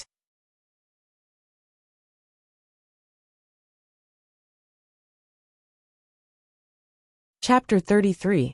The giant ice blue fox seemed to be moved by Ji Tianqing's words and nodded in agreement. You're right. If the food isn't clean enough, it will affect my appetite. After speaking, it waved its front claws and shot out an ice blue light beam. The pillar of light immediately turned into a surging stream of water, swirling around Ji Tianqing and washing him away. Swish, swish, swish. In the blink of an eye, Ji Tianqing was washed from head to toe by the bone-chilling water. The dust and blood on his body all disappeared. The giant ice blue fox nodded in satisfaction and said with a smile, Now that it's clean, I'm going to enjoy the food." Ji Tianqing was speechless, and his heart was filled with helplessness. In front of this terrifyingly strong demon king, even if he calmly thought of a way to stall for time, there was no chance of escaping. Since it was like this, he could only use all his strength and desperately struggle. He clenched his teeth and used all his strength, causing his muscles to bulge and his bones to make kacha-kacha sounds. He could even clearly hear his own heartbeat, and the essence in his body was like a flood, making a dull sound. A martial artist at the 9th level of the body refinement realm, when using all his strength, could easily lift a 1,000-pound copper cauldron. Ji Tianqing's physical strength was twice as strong as a normal martial artist at the 9th level of the body refinement realm. He had at least 2,000 pounds of strength. However, the ice blue light beam that wrapped around his body was as tough as a spirit snake and could not be shaken at all. The giant ice blue fox saw that he was desperately struggling and was not in a hurry to eat him. It smiled and said, "My food, use all your strength to struggle. The more you struggle, the hotter your blood will be and the more essence in your body will be. I can also taste even more plump and tender flesh. That's a delicacy.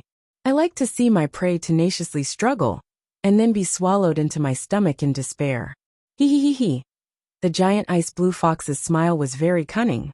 Its eyes stared at Ji Tianqing, as if it was enjoying and looking forward to it. Ji Tianqing's heart was filled with grief and anger, but he clenched his teeth and did not make a sound. He used all his strength to struggle. His body began to distort, and his muscles and bones began to expand. Clearly, his strength had reached its limit. The icy blue light pillar finally loosened a little as it slowly rotated. The giant ice blue fox raised its eyebrows and said in a playful tone, "Hee hee, I didn't expect you to be so capable. I'll give you a chance to live. If you can break free, I'll spare your life. If you can't break free, then you can only be obediently eaten by me."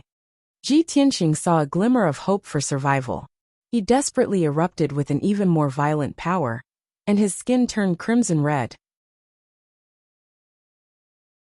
Moreover, in order to increase his explosive power, he did not hesitate to use the 12 strands of sword qi in his body. Buzz! Amidst the buzzing of the vibrating sword qi, all 12 sword qis flew out of his body and surrounded him. Swish! Swish! The 12 golden sword qis spun rapidly, shining with a bright golden light, and producing a series of air-piercing sounds. At this critical moment of life and death, Ji Tianqing's endless potential was stimulated. Only then did he realize that the sword qi in his body could be manipulated in this way. He calmly controlled the 12 streaks of sword qi and rotated them to cut the icy blue light pillar around his body.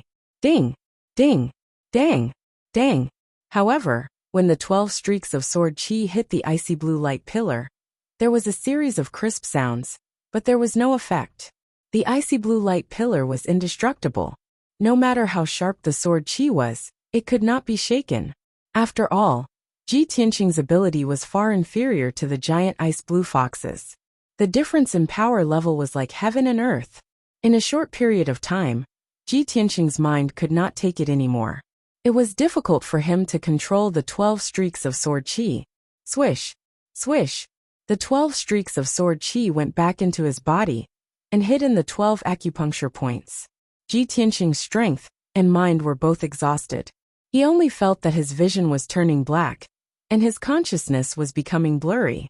Am I going to die here today and be eaten by this damned fox? I can't accept this. I haven't found the red star flower, and I still have to take my revenge. Ji Tianqing was filled with unwillingness. Finally, he closed his eyes and fainted. The giant ice blue fox revealed a disappointed expression and muttered to itself, "Sigh. Is this all you've got? Seems like I've overestimated you." Then it opened its sharp mouth and revealed 2 rows of sharp fangs. It bit down on Ji Tianxing. Ji Tianxing, who was unconscious, did not feel anything. He was about to be swallowed by the giant ice blue fox. However, at this critical moment, a dark ball of light appeared in his energy center in his abdomen, emitting a cold death aura. Swish! The dark ball of light expanded 10,000 times in an instant, becoming a black hole the size of a palace, and enveloping the giant ice blue fox.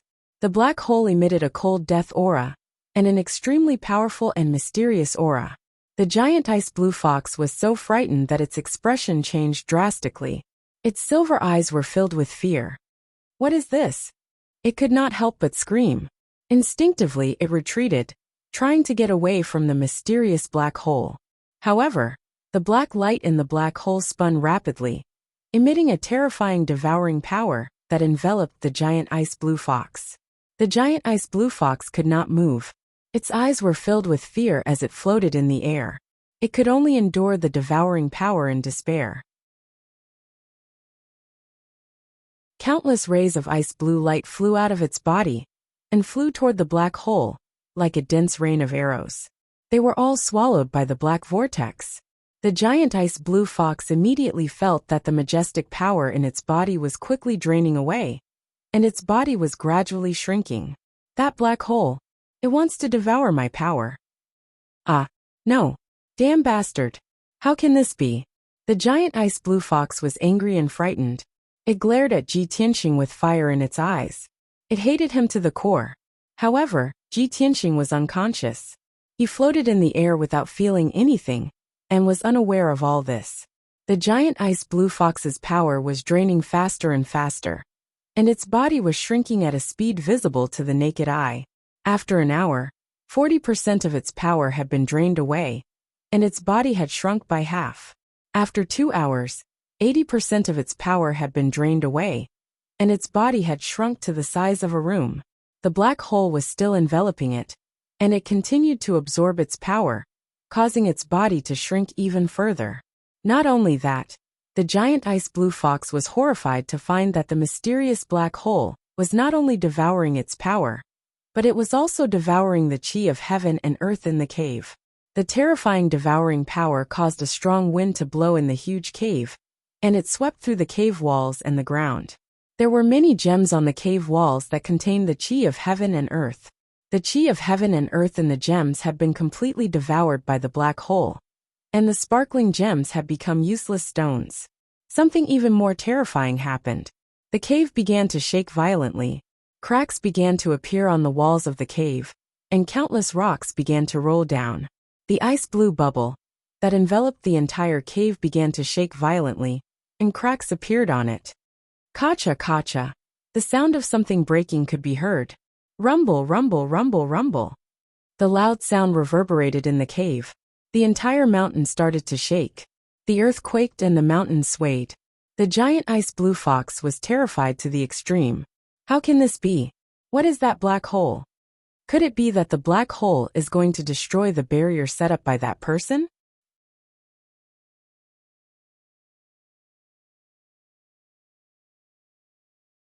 Chapter 34. After an unknown period of time, Ji Tianxing slowly woke up. He only felt that the light was a little dazzling, so he subconsciously reached out to rub his eyes. The next moment, he suddenly woke up and sat up from the ground with a swish. He looked up and saw a scorching sun in the sky, sprinkling down scorching sunlight. It's already noon? Wasn't I trapped in the cave? He turned his head to look around in surprise. When he saw the surroundings clearly, he couldn't help but be stunned. He was still in the huge and spacious cave, but the cave had already collapsed and shattered. There were huge cracks and ravines everywhere on the ground, and there were many huge pieces of gravel scattered around. The surrounding cave walls had collapsed, revealing huge cracks. Faint light shone in from the cracks. Not far from him, there was a huge crack that was dozens of feet wide like a canyon. Ji Tianxing's gaze passed through the canyon and could clearly see a green mountain on the opposite side. What happened? Why did this cave collapse? He got up from the ground and stretched his sore neck and body while observing the situation around him. This cave seems to be inside the mountain. It's at least 3,000 feet from the mountain peak. It's difficult for me to climb out in my current situation. But the cave has collapsed. The entire mountain seems to have split open. I can crawl out of the crack. Ji Tianxing quickly calmed down and decided to escape from the widest crack. He looked around and found the bag and blood dragon sword that had fallen in the pile of rocks. He picked up the blood dragon sword and was about to pick up the bag when the bag flipped a few times. A fluffy little head poked out from inside. Clang! Ji Tianxing was shocked. He subconsciously pulled out the blood dragon sword and slashed with it. The furry little head immediately shrank back into the bag and shouted anxiously, Don't kill me. Ji Tianxing immediately exclaimed and stared at the little head in the bag with a strange expression. The fluffy little head was ice blue, but its eyes were silver and revealed a cunning look. Ji Tianxing immediately recognized it. Aren't you that damn fox? How did you become like this? As he spoke, he grabbed the ice fox's little head and pulled it out of the bag. It was still covered in icy blue fur, and it still had 12 furry tails. However, its body size was extremely small. It was only the size of a cat, and its strength was also extremely weak. Ji Tianxing picked up the little ice fox and examined it carefully. His expression became increasingly strange. No matter how calm and intelligent he was, he couldn't figure out what was going on. He was supposed to die and become food for the giant ice blue fox. However, after sleeping for half a day, he woke up to find that the cave had collapsed and the mountain had collapsed. Even the incomparably powerful, cunning, and evil giant ice blue fox had become a kitten that could be easily slaughtered. Ji Tianxing did not have the slightest bit of pity for the ice fox that had almost eaten him. He grabbed its neck and asked, Speak, what happened when I was unconscious?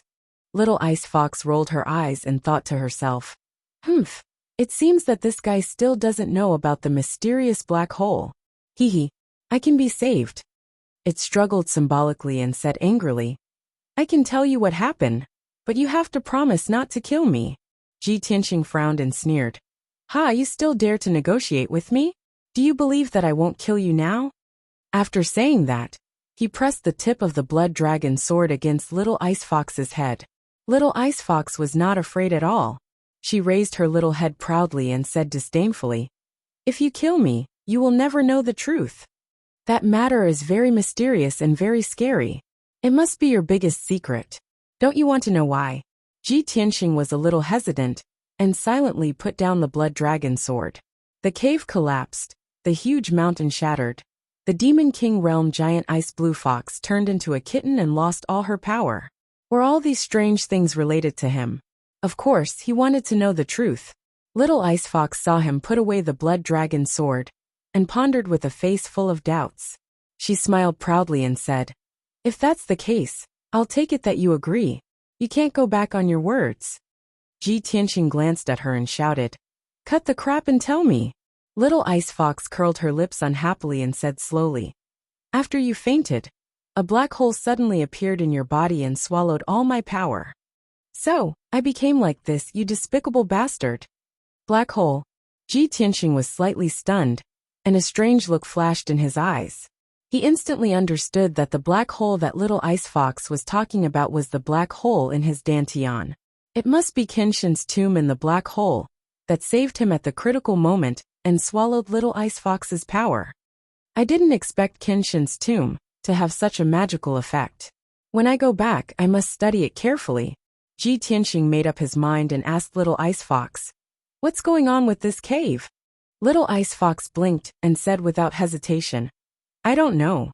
At that time, I lost all my power and fainted. Ji Tianxing stared at her coldly. Seeing her naturally cunning eyes, he knew that she must be lying. Humph. You're on your own. He snorted coldly, carried the blood dragon sword in the bag, and walked toward the crack in the mountain not far away. The little ice fox hurriedly followed behind him. Ji Tianxing immediately stopped and turned his head to look at her angrily. He asked, Why are you following me? Go away. Little Ice Fox was not angry at all. She said confidently, "You swallowed my power and caused me to become like this. Of course I have to follow you." Ji Tianqing sneered and said, "Little thing, I'm already merciful enough that I didn't kill you with my sword. Don't provoke my anger again." The little ice fox immediately frowned and pouted, revealing an angry and aggrieved look. "You bastard, you don't keep your word. Are all of you humans so treacherous? What do you mean I don't keep my word?" Ji Tianqing frowned and shouted in a deep voice, "I only promised not to kill you, but I didn't promise to take you with me. I don't care. You have to take me with you and protect me." The little ice fox looked like she was going to throw a tantrum. She muttered gloomily, "You made me like this, and now you want to leave me here. You just want to kill me." Ji Tianqing raised his sword-like eyebrows and shouted with a fierce look, "What do you mean? Are you blaming me? In that case, I'll kill you with my sword so that you won't keep pestering me." As he spoke, he was about to pull out the blood dragon sword. Little Ice Fox reached out her furry little paws and held his ankle tightly. She cried and shouted, "If you really want to kill me, then kill me. Anyway, if I stay here, other demonic beasts will definitely come for revenge and cut me into pieces. I'd rather die under your sword. At least I can turn into a resentful spirit and haunt you for the rest of my life."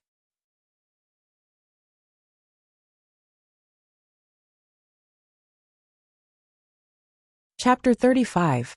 Ji Tianqing had a headache and felt helpless about the little ice fox's pestering. He kicked the little ice fox away and asked with a dark face, "You're also a demonic beast, so you should be with demonic beasts. Why would the other demonic beasts seek revenge on you?" The little ice fox snorted disdainfully and said in a muffled voice, "Humph, how could I be with those low-level demonic beasts? I'm the overlord of the Taiyi mountain range. Previously, I had been entrenched in the Xianbing cave and was trapped there for 100 years. When I was hungry, I would catch a few demonic beasts to eat. When I was bored, I would also catch some powerful demonic beasts to amuse myself. In the entire Taiyi mountain range, countless powerful demonic beasts were tortured by me. If those demonic beasts saw me in this state, they would definitely seek revenge at all costs." Hearing this, Ji Tianqing's expression changed and many questions arose in his heart. The sneer on his face deepened, and he said with disdain, "If that's the case, then it's even more impossible for me to bring you along. If you follow me, who knows how many demonic beasts you'll attract." The little ice fox shook its head and said confidently, "So what if other demonic beasts seek revenge? I'm the overlord of this mountain range. In the entire Taiyi mountain range, there's no place that I don't know. I know all the treasures and herbs in every corner. You entered the Taiyi mountain range alone, so you must be looking for treasures. With my guidance, I guarantee that you'll get twice the result with half the effort and find countless spiritual flowers and herbs." Ji Tianqing was silent for a moment as he weighed the pros and cons. He knew very well that although the little ice fox's words were a little exaggerated, he could basically believe it. However, he felt that there were many doubtful points in this matter, and he still needed to consider it carefully. "Little fox, do you know about the red star flower?" Seeing that he had relented, the little ice fox knew that there was hope in this matter. It quickly nodded and said, "Of course I know. 60 years ago, I even ate a few human experts who were looking for the red star flower." Ji Tianqing frowned and said with a dark face, "Can you not mention eating humans? Tell me, where is the red star flower?" "Well," the little ice fox narrowed her eyes and revealed a sly smile, "I can't tell you now, but I promise I can bring you to the red star flower." Ji Tianqing was a little angry.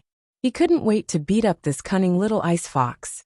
He took out the psychic astrolabe from his bosom and sneered, "Do you think I can't find the scarlet meteorite flower without you? My psychic astrolabe can guide me to it." Little Ice Fox stared at the psychic astrolabe for a while and said with a contemptuous smile, "Haha, you want to find the red star flower with this broken astrolabe? You're underestimating the scarlet meteorite flower. When you find the scarlet meteorite flower with the compass, you will definitely be happy for nothing. because what you find will definitely be the fake body of the scarlet meteorite flower. As for the real body of the scarlet meteorite flower, it has already flown away. Fly away. Ji Tianqing frowned. He didn't quite believe the little ice fox's words. The scarlet star flower was only a stalk of spirit herb, and not a flying bird with intelligence. How could it fly away? However, since little ice fox didn't intend to explain, Ji Tianqing didn't ask about it anymore. He put away the psychic astrolabe and continued to ask, "You just said that you were trapped in the Xianbing cave for 100 years and couldn't leave. What's going on? And what kind of demonic beast are you? Why were you trapped in that cave? You must tell me honestly, otherwise I won't take you out of here." Little Ice Fox hesitated for a moment. There was a look of reminiscence in her eyes. She said in a low voice, "Actually, I don't know what kind of demonic beast I am. Maybe I'm not a demonic beast at all. When I was very young, I was brought here by a despicable human bastard. That bastard was very powerful. He was the one who dug out the Xianbing cave. He set up a spirit array in the cave, and left me in the Xianbing cave to cultivate. He also said that he would take me out of here after 100 years. In the past 100 years, no matter how much I cultivated and how powerful I became, I couldn't leave the Xianbing cave. The spirit array set up by that bastard was too powerful. The harder I struggled, the more severe the backlash I suffered. Now that the 100-year deadline is approaching, I estimate that he will come to me in 2 years at most. But I hate that bastard to the core. He made me so miserable. I will never follow him and be used by him." Ji Tianqing looked at Little Ice Fox and saw that her silver eyes were surging with cold hatred.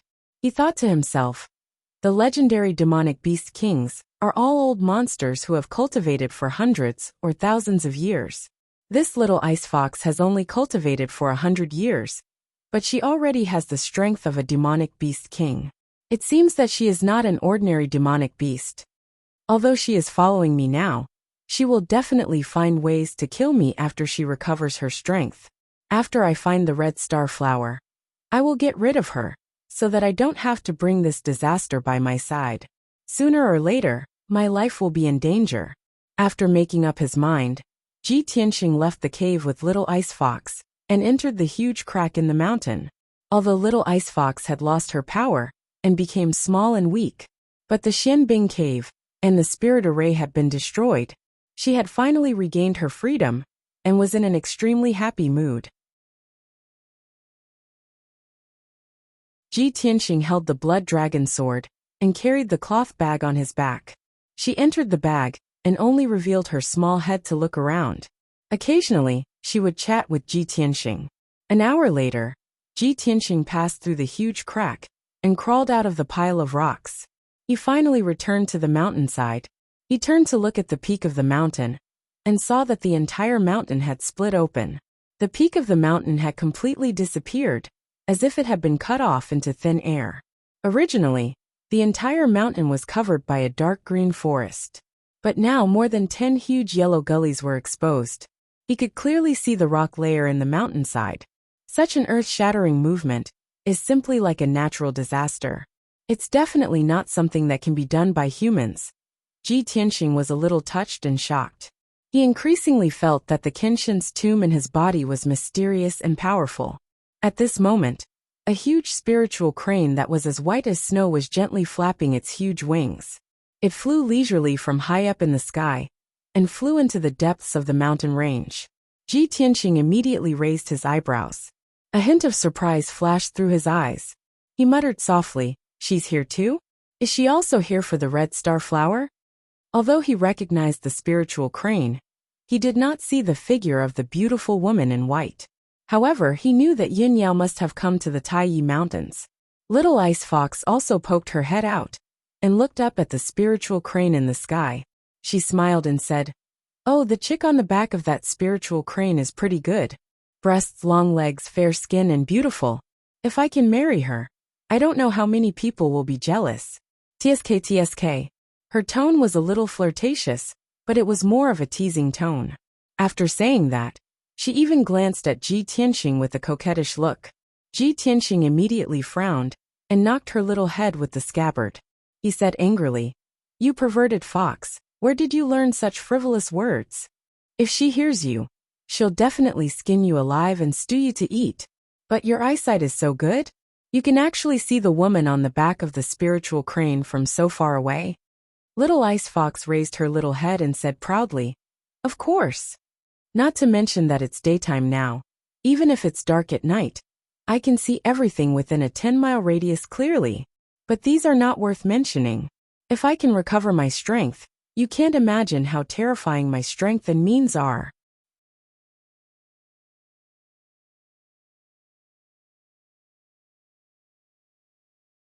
Chapter 36.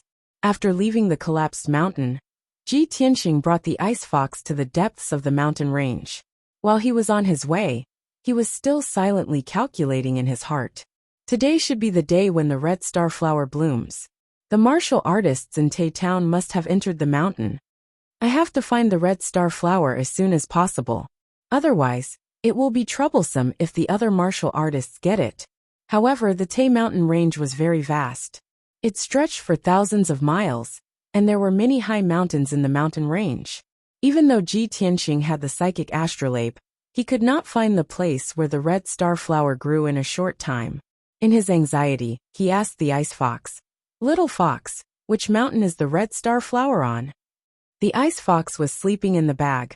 When it heard Ji Tianxing's question, it answered without raising its head. "As for which mountain it is on, we will only know when we reach that area. We are still far from that area. Anyway, you just have to keep going forward." Ji Tianxing was not satisfied with such a perfunctory answer. He picked up the ice fox and stared at it with a serious expression. He said in a low voice, "Little ice fox, the red star flower is very important to me. I have to get it. If you dare to play any tricks, I will not let you off." However, the little ice fox did not take his threat to heart at all. She was still in a lazy posture. It stretched lazily and looked at Ji Tianxing with a smile. "Hey, can't you have some confidence in me? I am the overlord of the Tai mountain range. I have been here for hundreds of years. It is just a red star flower. I will bring you to it before the sky turns dark." Ji Tianxing saw that the ice fox did not seem to be lying. He believed it for the time being, and continued to travel through the forest. The ice fox did not sleep anymore. It lay lazily in the bag, raised its head and closed its eyes to rest. It even chatted with Ji Tianxing. "Hey, what is your name?" Ji Tianxing answered expressionlessly, "Ji Tianxing." The ice fox smiled and said, "Then what should I call you? Little Ji, Ji, or Little Tianxing? Which one sounded better? You can choose one." Ji Tianxing's face darkened. He said impatiently, "Can you remove the word little? Alright, old Ji, you're so weak. Why did you come to the Tai Yi mountain range to look for the scarlet star flower?" Ji Tianxing's face turned even darker. "Hey, why aren't you saying anything?" Ji Tianxing couldn't take it anymore. He frowned and shouted, "You are an old monster who has lived for more than 100 years. How dare you call me old Ji? Don't you feel embarrassed?" "Aya, don't talk about me like that." The little ice fox smiled and pretended to be coquettish. She said in a sweet voice, "I'm still a child. In fact, I'm just like a 10-year-old child of your human race." The voice and aura of the Fox clan had an innate charm. The little ice fox's sweet voice made people's hearts tremble. They couldn't help but want to protect it. However, Ji Tianxing did not feel this way. Instead, he felt goosebumps all over his body. Were you a mute in your previous life? Or did you go crazy from being locked in the Xianbing cave? The little ice fox was not angry at all. Instead, she smiled proudly. "Are you angry? Hee hee, don't be so old-fashioned. It's so boring. Old Ji, tell me about the stories of your human race. For example, once upon a time, there was a scholar who saved an injured fox, and then the two of them consummated their marriage." Ji Tianxing was completely speechless. He ignored the little ice fox and hurried on with his journey.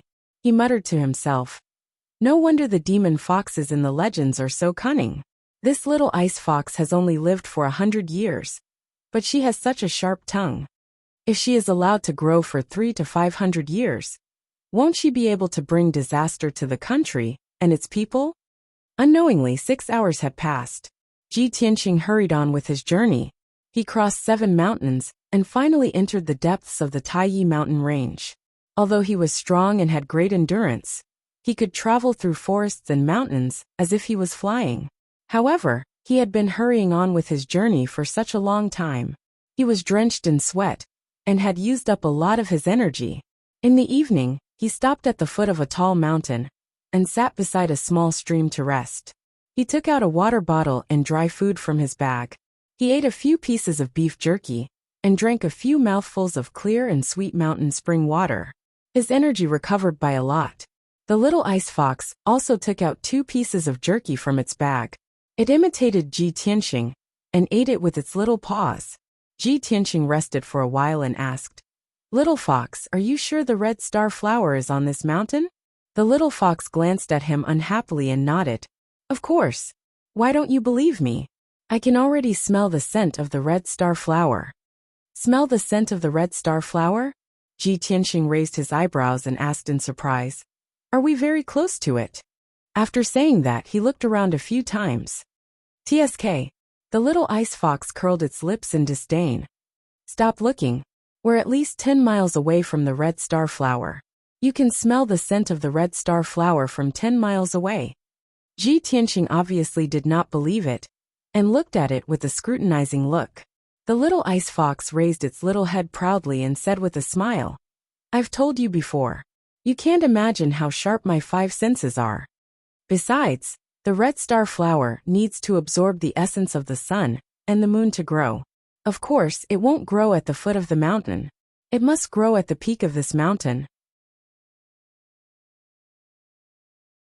However, you'll have to go over this mountain and reach the cliff behind to find it." Before it could finish its sentence, it was stunned and a strange look flashed in its eyes. However, it concealed it very well and said to Ji Tianqing with a smile, "Old Ji, it's getting late. Let's go up the mountain quickly." Ji Tianqing saw that its expression was strange. He carried his bag and blood dragon sword and rushed to the peak of the mountain. He asked softly, "Little fox, what's wrong? Is there any movement from the red star flower?" The little ice fox curled up in the bag and said in a muffled voice, "The red star flower can only move at noon and midnight after absorbing the essence of the sun and the moon. You have to find it before midnight. However, we might be in a bit of trouble now. You have to speed up." Ji Tianqing frowned and silently increased his speed to the peak of the mountain. However, after a short 15 minutes, when he was halfway up the mountain, he heard the sound of branches and leaves rustling behind him.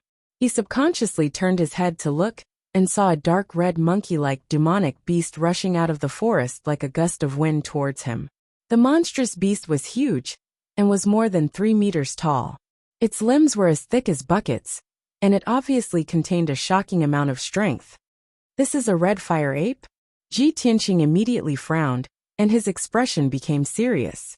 An adult red fire ape's strength is comparable to a martial artist at the 6th level of the true energy realm. Moreover, the red fire ape is very intelligent and strong. It's the most difficult to deal with among the mid-tier monstrous beasts. "Little fox, you call this a little trouble? We're in big trouble."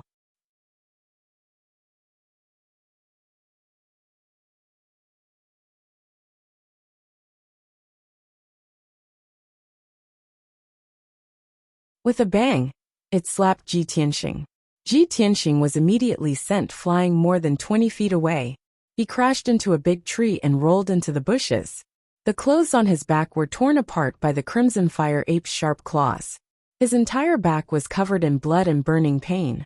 After being slapped by the crimson fire ape, he felt that all the bones in his body were about to break. He was so dizzy that he couldn't get up at all. The bag on his back was also sent flying by the crimson fire ape. It fell into the grass and all the food inside spilled out. However, the little ice fox was safe and sound. Seeing that the situation wasn't good, it had already jumped out of the bag and onto the top of a tree. The crimson fire ape didn't chase after Ji Tianqing. It stared at the little ice fox on the top of the tree with its blood-red eyes and bared its fangs as it growled. Roar! It jumped again with all its might and leaped more than 10 meters high. It waved its claws and pounced on the little ice fox on the top of the tree. With a kacha-kacha sound, the thick tree branches between the crimson fire ape and the little ice fox were all smashed into pieces. Seeing that there was nowhere to hide, the little ice fox's silver eyes were filled with rage as it let out an angry roar. It roared, "Damn old monkey, go to hell!" It waved its front claws with all its might and shot out a 2-foot-long icy blue light. It shot towards the crimson fire ape like a sword. The crimson fire ape had just pounced in front of the little ice fox and couldn't dodge in time. It was instantly hit in the chest by the icy blue light. Bang!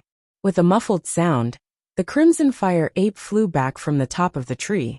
It drew an arc in the sky and landed on the grass a few meters away with a plop. There was a big hole in the grass. Dirt, stones, and grass were mixed together and splattered everywhere.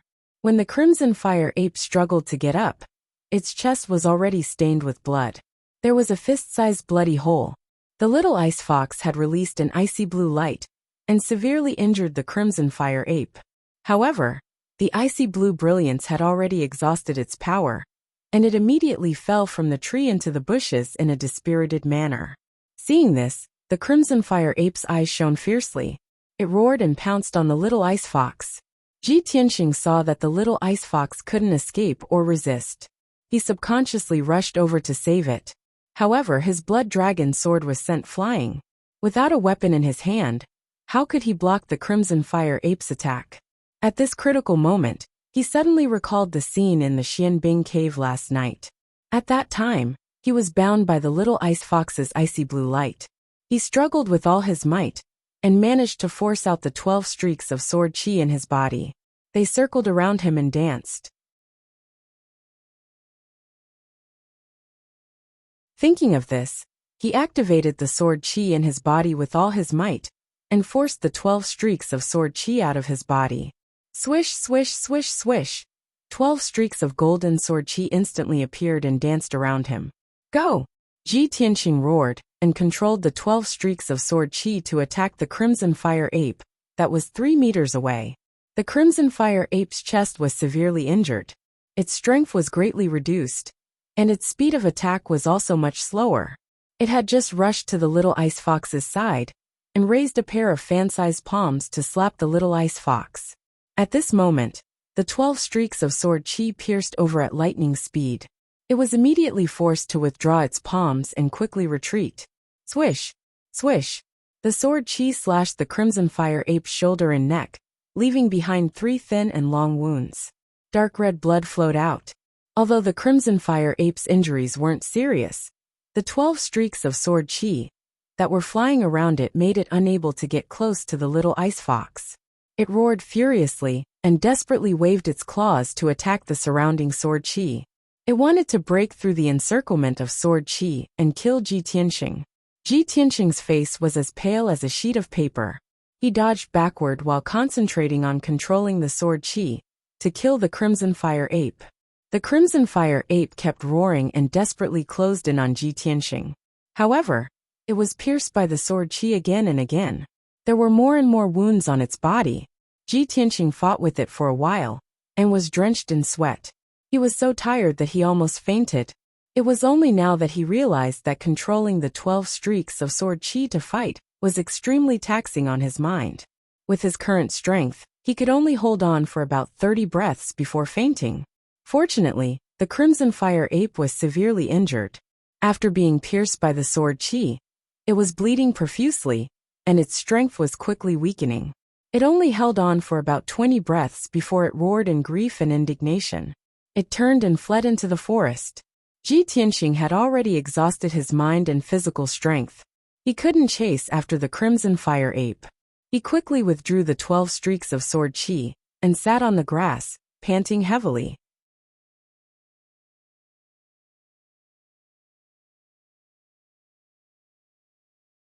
Chapter 38. The crimson fire ape had escaped, and the forest was quiet again. Ji Tianxing lay on the grass and looked at the sky with misty eyes. The orange sunset was gradually falling to the horizon. The sky was getting dark, and the moon would rise in at most 2 hours. He knew that time was tight, but he did not have the energy to get up. He did not even want to move his fingers. Too tired. The tiredness that came from the depths of his soul made him realize the consequences of overexerting his mind. Although I can control the sword energy to kill enemies within 10 feet of me, this is an effect that can only be achieved by someone at the 7th stage of the true energy realm. But this consumes too much energy. If I use it a few more times, I might become mentally weak and become a fool. It seems that I have to be careful in the future and only use it at critical moments to save my life. He closed his eyes and thought silently, waiting for his physical and mental strength to slowly recover. At this moment, the little ice fox poked its head out from the grass. It looked around cautiously. Seeing that there was no danger around, it picked up the bag not far away and dragged it to Ji Tianxing. Old Ji, didn't you bring many pills in your bag? Quickly use the pills to recover your energy. It's getting dark. We have to leave this place quickly. As it spoke, it took out 4 or 5 small white jade bottles from the bag and lined them up in front of Ji Tianxing. Ji Tianxing stretched out his hands and picked up a small jade bottle with the words, "Energy Nourishing Pill" on it. He opened the bottle and poured out a few red pills. He stuffed them into his mouth, chewed twice and swallowed them. Suddenly, he realized that something was wrong. He looked at the little ice fox in confusion. Little fox, why are more than half of my pills gone? Did you secretly eat them? The little ice fox took 2 steps back and explained with a smile. I was bored lying in the bag, so I ate the pills like they were candy. I didn't do it on purpose. You stinky fox. Ji Tianxing was so angry that he wanted to hit it. However, he had not recovered his energy and could only give up. Humph. I think you want to secretly eat the pills to recover your energy and then run away. Little Ice Fox rolled her eyes and quickly changed the topic. Hey old G, don't talk. It's more important to recover your strength. If we don't leave before dark, the smell of blood on the grass will attract a large number of demonic beasts. At that time, the 2 of us can only become the demonic beast's dinner. Ji Tianxing suppressed his anger and swallowed a few more recovery pills to quickly recover his strength. About an hour later, the sky darkened and night was about to fall. At this time, Ji Tianxing's physical strength had recovered by about 60 to 70%. He carried his backpack and continued to rush to the mountain peak. On the way to the summit, he heard the sounds of demonic beasts running in all directions, as well as the roars of beasts. The little ice fox quickly reminded him, the red star flower has bloomed, and its scent is getting stronger. The demonic beasts nearby have smelled the scent, and are rushing over to snatch it. You have to speed up. Otherwise, not only will we not be able to obtain the scarlet meteorite flower, we will also be besieged by a large group of demonic beasts. Ji Tianxing frowned and rushed to the peak with all his might. After a quarter of an hour, he finally reached the peak of the mountain, which was thousands of feet high, and came to a forest with sparse trees. He looked around vigilantly, looking for the location of the red star flower, and checking the situation around him. However, the sky was already dark, and the forest was dimly lit. It was difficult to see clearly. He could only hear the sounds from the surrounding forest getting louder and louder, and the roars of beasts were getting closer. Little Ice Fox quickly stretched out her little paw and pointed to the southwest of the forest. Over there. Go quickly, there's a cliff over there. At this moment, Ji Tianxing did not have time to distinguish whether she was telling the truth or not. He hurriedly rushed over. He ran wildly for more than 3 miles before he rushed out of the dense and dark forest and came to a patch of rubble. The empty space with a radius of 1,000 feet was filled with rubble. Between the dark brown boulders, there were weeds that were half a man's height. Ji Tianxing jumped into the rubble, and his body nimbly passed through dozens of boulders and dense bushes. Finally, he arrived at the edge of the cliff. 5 steps in front of him was the cliff, and in front of him was the sky that was shrouded in thick fog. The cliff was at least thousands of feet deep. White fog constantly rose from the bottom of the cliff, obscuring everything at the bottom of the cliff. Ji Tianxing could not see clearly. Little Ice Fox's little red nose twitched twice, and her eyes revealed a touch of joy. She hurriedly urged, Old Ji, The scent of the red star flower is coming from the bottom of the cliff. It's not more than 200 feet away from us. Hurry up and look for it. Ji Tianqing was also delighted, and he looked around in high spirits. He stepped on the edge of the cliff and leaned half of his body to look down. He immediately saw that there was a steep rock cliff below the cliff. However, the cliff was not flat, and there were many cracks in many places. There were also many protruding boulders embedded in the cliff, and there were many green vines growing on them. Night finally fell. The stars and the moon had not yet appeared, and the world was pitch black.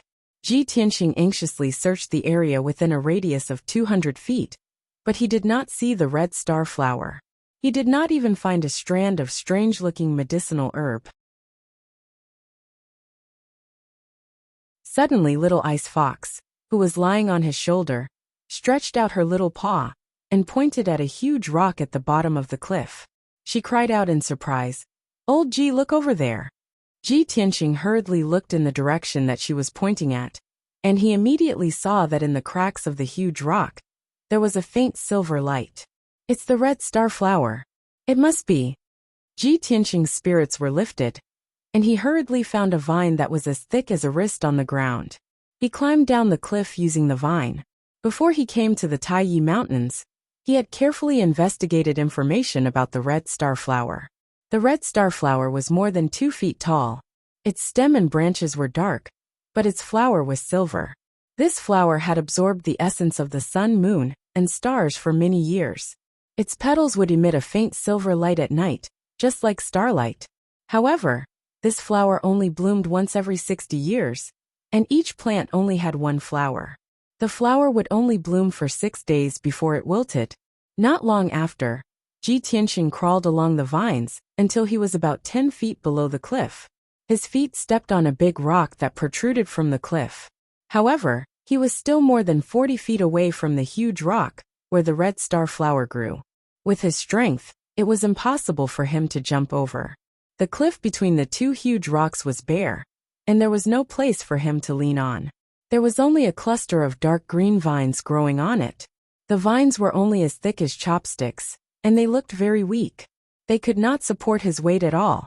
He had no doubt that if he climbed those vines to pick the red star flower, he would definitely fall off the cliff and be smashed into pieces. At this moment, Ji Tianqing's face revealed a helpless, bitter smile.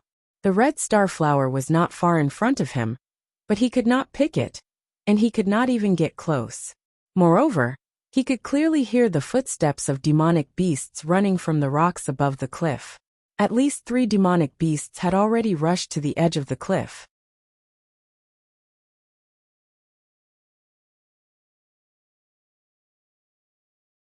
Chapter 39. What should I do? Ji Tianqing looked at the huge rock 4 feet away. His eyes were fixed on the starlight in the cracks of the rock, and he was trying to think of a solution anxiously. At this moment, the little ice fox came out of the bag and jumped down nimbly. It landed beside Ji Tianqing's feet.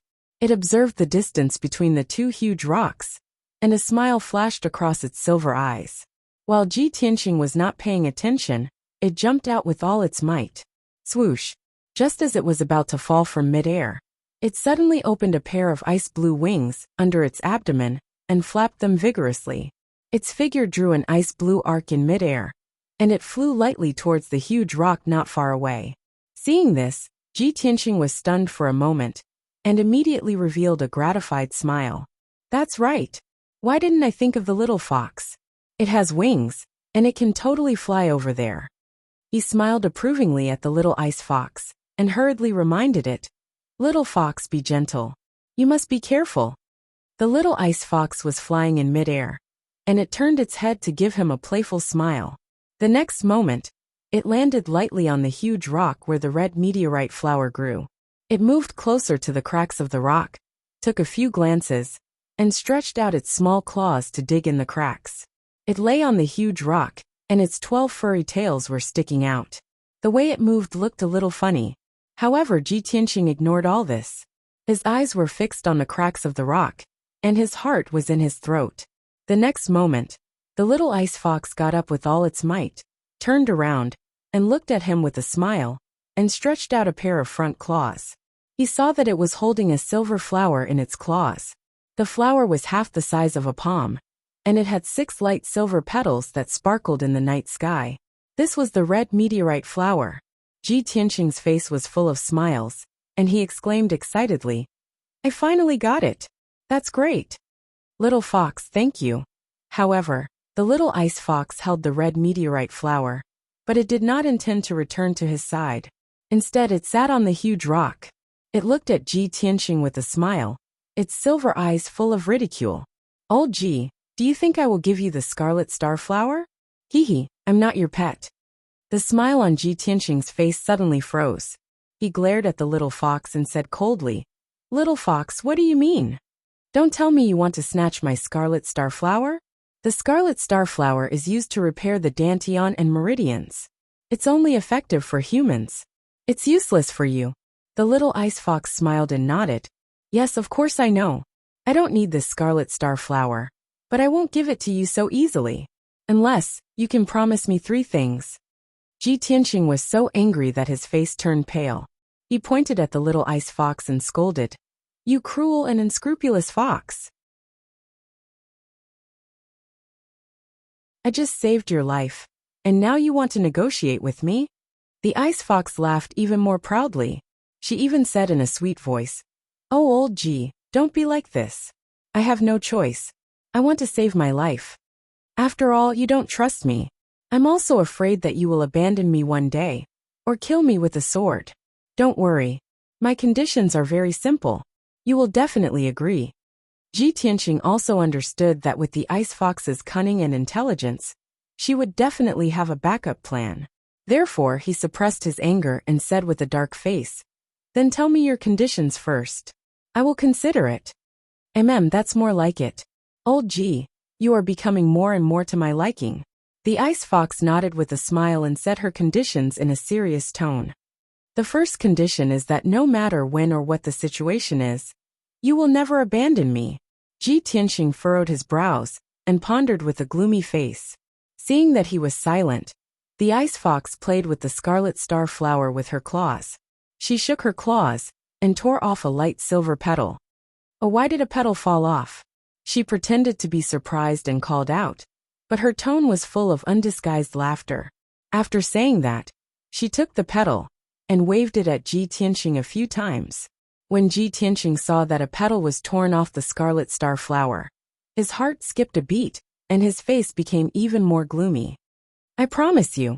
The ice fox nodded with satisfaction and continued, "The second condition is that no matter when or what the situation is, you will never kill me." Ji Tianqing stared at her with a face full of anger and shouted angrily, "I promise you." Very good." The ice fox nodded with satisfaction again and said with a smile, "The third condition is that you must protect me wholeheartedly and not let me get hurt. Don't you go overboard." Ji Tianqing was so angry that he gritted his teeth. His eyes revealed a cold, murderous intent. The ice fox played with the scarlet star flower again and pretended to be surprised. Oh, it fell off again. Seeing that it was about to tear off another petal, Ji Tianqing's heart ached. Without hesitation, he shouted coldly, "Don't! I'll agree to your request." The ice fox looked at him with a smile, but still refused to believe him. It held the scarlet star flower with its little claws and extended it to the sky outside the giant rock. It looked like it was going to throw it down the cliff.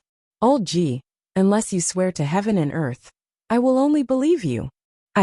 Ji Tianqing was so angry that his lungs were about to explode. He stared at the ice fox with a pale face. If looks could kill, the ice fox would have been torn into pieces. "Hurry up and swear," the ice fox urged with a smile.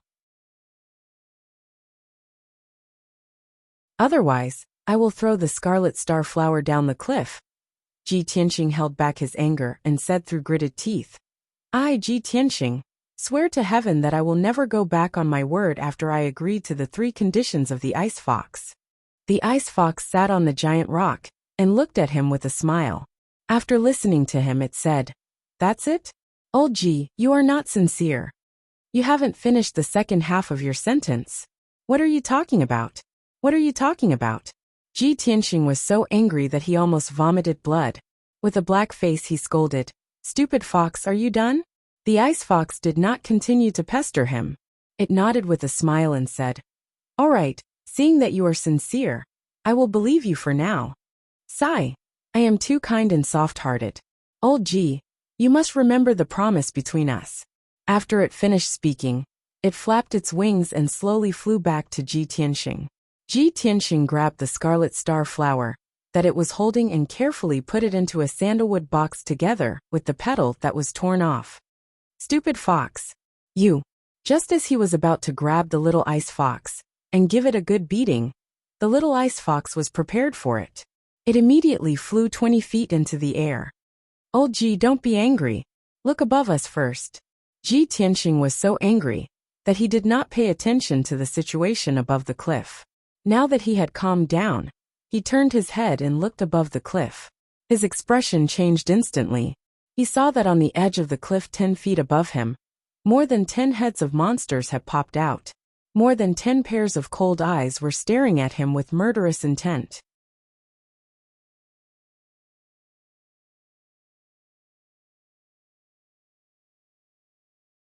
Chapter 40. The dozen or so gigantic demonic beasts were all mid-tier demonic beasts. Any one of them was as powerful as a martial artist at True Element Realm LV5.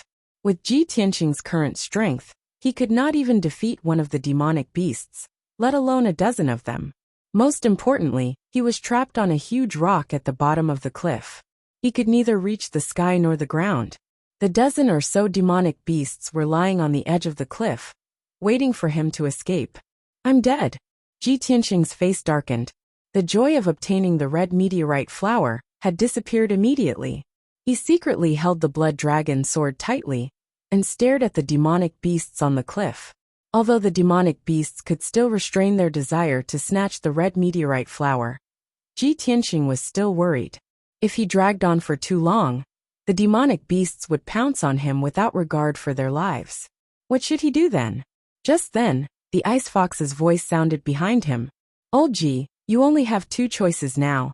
Either you climb up and be eaten by the demonic beasts, or you jump off the cliff and die. However, there are demonic beasts at the bottom of the cliff. In the end, your body may still be eaten. Ji Tianxing was so angry that his teeth itched. He shouted angrily, "Cut the crap and think of a way. If I don't live, do you think you can escape?" Of course. The ice fox smiled proudly. Old Ji, are you stupid? I can fly. As it spoke, it flapped its little wings proudly and flew around Ji Tianxing. Ji Tianxing was so angry that he almost vomited blood. He decided to keep quiet, so that he would not be angered by the ice fox. He frowned and thought for a while. Then he thought of an idea. Little fox, I'll give you the red meteorite flower. Take it and fly to the top of the mountain. Lure the demonic beasts away. Before he could finish, the ice fox had guessed what he wanted to do. It shook its head and refused. Humph. Don't even think about it. You want me to lure the demonic beasts away? Create an opportunity for you to climb up? Am I that stupid? You. Ji Tianxing was so angry that his chest was blocked. He took a few deep breaths to suppress his anger. At this moment, little ice fox suddenly pointed to the sky and cried out in surprise. Hey, old Ji, look. Big-breasted chick is here to save you. What big-breasted girl? Ji Tianxing glared at it and looked up at the sky. In the sky above the cliff, a huge white spirit crane suddenly flew over. The spirit crane flapped its wings gracefully and slowly descended towards the rocks on the cliff. Although the night was dark, Ji Tianxing could still vaguely see a beautiful woman in a white dress standing on the back of the spirit crane. It was Yin Yao. She stood proudly on the back of the spirit crane, holding a sword with a black scabbard in her left hand.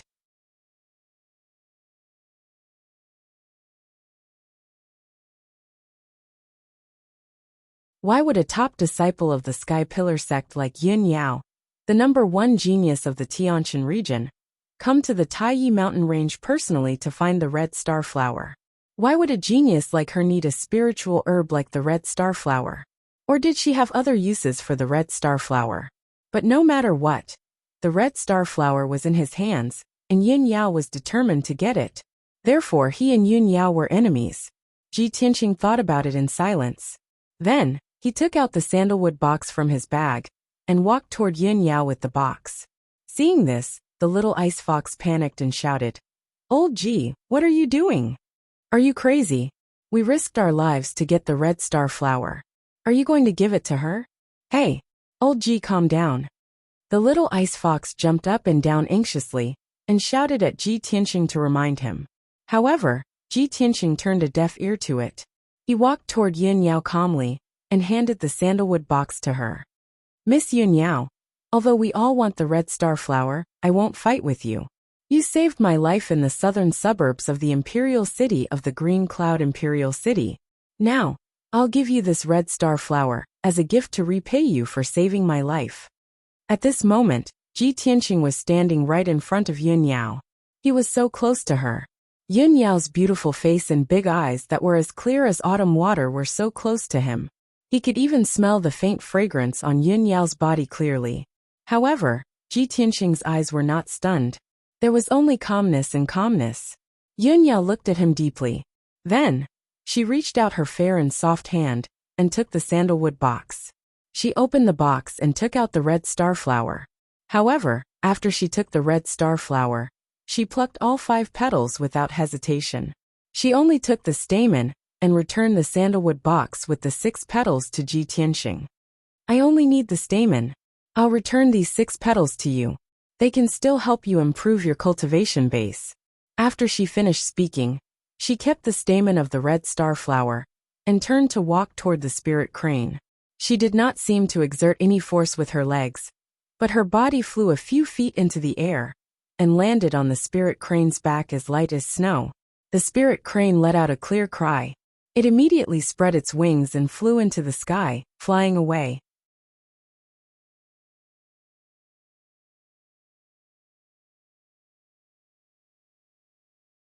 Chapter 41.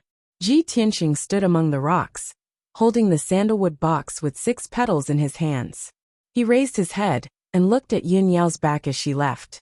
Her figure was getting farther and farther away. As the spirit crane flew away, she gradually disappeared into the dark night. Ji Tianqing stood there in a daze for a long time without looking away. At this time, the ice fox picked up a branch from somewhere. It held the branch with its claws and knocked on Ji Tianqing's head. Ji Tianqing suddenly woke up. He turned his head and looked at the ice fox. He shouted angrily, "Little fox, what are you doing?" The ice fox looked at him with disdain and said in an unfriendly tone, "Stop looking. She has left. What are you looking at?" Ji Tianqing was too lazy to respond. He put the sandalwood box into his bag and was about to go down the mountain through the rocks. The ice fox flapped its wings and flew beside him.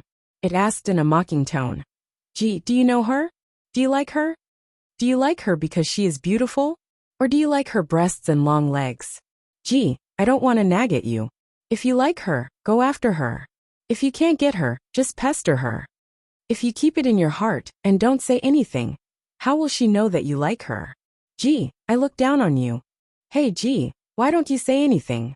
Are you still thinking about that chick?" Ji Tianqing wanted to go down the mountain in silence and ignore the ice fox. But he was annoyed by the ice fox's harassment. He couldn't help but shout angrily, "Little fox, shut up!" Seeing that he was angry, the ice fox didn't say anything more. It muttered a few words unhappily and went back to sleep in the bag.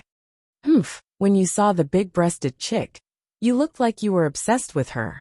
You even gave away the red star flower that we tried so hard to find. If that big-breasted chick wasn't so reserved, you wouldn't even have a petal left. Humph, how can a gullible guy like you protect me in the future? I'm really worried about my future." Ji Tianqing was too lazy to explain what had happened to the ice fox. He did not want to explain that he did not want to owe anyone a favor. To explain the meaning of favor to a little fox demon, he felt awkward just thinking about it. He simply hurried on his way in silence, rushing all the way down the mountain. About an hour later, Ji Tianqing arrived at the foot of the mountain and returned to the mountain stream. Now that he had obtained the red star flower, there was no need for him to stay in the Taiyi mountain range and risk his life. He just wanted to leave this place as soon as possible. Even though the Taiyi mountain range was extremely dangerous at night, with countless demonic beasts roaming about. However, Ji Tianxing knew that with the little ice fox's keen 5 senses, she would be able to help him avoid most of the demonic beasts. However, when he followed the mountain stream and walked out of the forest, a cold laugh came from the dark forest not far away. Haha, I didn't expect that someone would have already obtained the scarlet meteorite flower before all the experts have found it. Suddenly hearing the owl-like cold laugh, Ji Tianxing stopped in his tracks. He looked at the forest vigilantly and secretly held the blood dragon sword tightly. He did not open his mouth to speak. His eyes were searching in the dark forest, and his ears were listening to all the sounds within a radius of 30 meters. In the next moment, the hoarse and unpleasant voice sounded again. I'm lucky enough. Not only can I take your head to receive the reward, but I can also get the scarlet meteorite flower. Hee.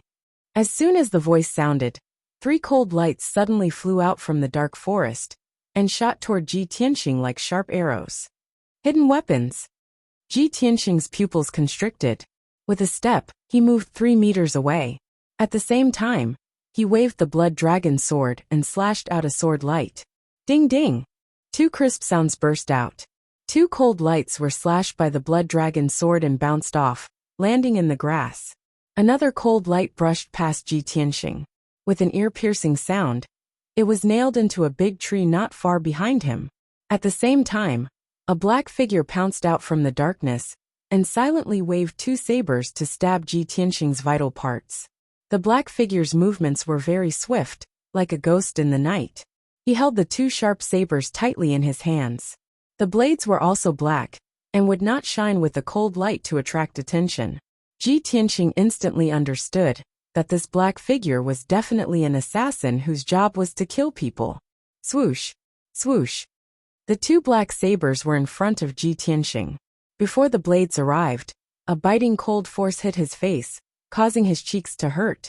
At the moment of life and death, his expression was extremely grave. He waved the blood dragon sword with all his might to block the assassin's assassination. Ding ding dang dang. The sabers and swords of both sides clashed several times, producing crisp sounds of metal clashing. Sparks flew from the sabers and swords. Ji Tianxing was also pushed back by the majestic force. His arms were numb and stinging. 3rd level of the true energy realm? Or 4th level? He muttered to himself, and roughly judged the black-clothed assassin's strength. Although he did not have much of a chance of winning against an assassin of such strength, he would not be killed so easily. 10 Mysterious Sword Technique. Ji Tianxing clenched his teeth and unleashed his ultimate sword technique, with all his strength to fight fiercely with the black-clothed assassin. His muscles swelled up, and his bones made crisp cracking sounds. It was obvious that he had pushed his strength to the limit. The 2 figures kept jumping and moving in the forest. Every time they got close, there would be clashing sounds. It was difficult to tell who was the winner. Ji Tianxing had used up a lot of his strength. He was sweating profusely and his face was pale. Even his left arm had been hit by a saber, leaving behind a chopstick-sized wound. However, he still clenched his teeth and fought with all his might. He would not back down easily. The black-clothed assassin attacked Ji Tianxing continuously for more than 10 moves. His 2 sabers left a few wounds on Ji Tianxing's body, but he still could not kill Ji Tianxing. He was a little impatient. His eyes were bloodshot and turned dark red. In anger, he unleashed all his strength and used a fatal move. Golden Rainbow Slash. He roared with murderous intent. His 2 sabers slashed out 9 pitch-black saber shadows toward Ji Tianxing's 9 vital points. It looked like there was a towering tree behind Ji Tianxing. Ji Tianxing had nowhere to retreat to due to the saber images. At this critical moment, he did not hesitate to use his trump card. Sword Chi out. Following his shout, 12 golden sword chis immediately flew out of his body and stabbed towards the black-clothed assassin with a swish swish swish. The rapidly rotating sword chi collided with the 9 saber shadows, causing a series of crisp sounds to ring out. Although the 9 saber shadows did not dissipate, they were knocked out of their original directions. They all slashed into the towering tree and the grass. In a split second, deep dents were left on the thick tree trunks. Several gullies were also cut into the grass. Dust flew everywhere. Sword chi? There are actually so many of them? The black-clothed assassin was stunned. His eyes widened in shock. He already found it unbelievable that a trash in the refinement realm could withstand 30 moves from him. But now, this trash had actually released sword chi, and 12 of them at once. Only experts at the true energy realm level 7 and above could condense the yuan chi in their body into sword chi and release it outside their body to attack. How did this famous trash in the Imperial City do it? Could it be that his strength did not fall to the refinement realm, and he was still a genius at the true energy realm level 7?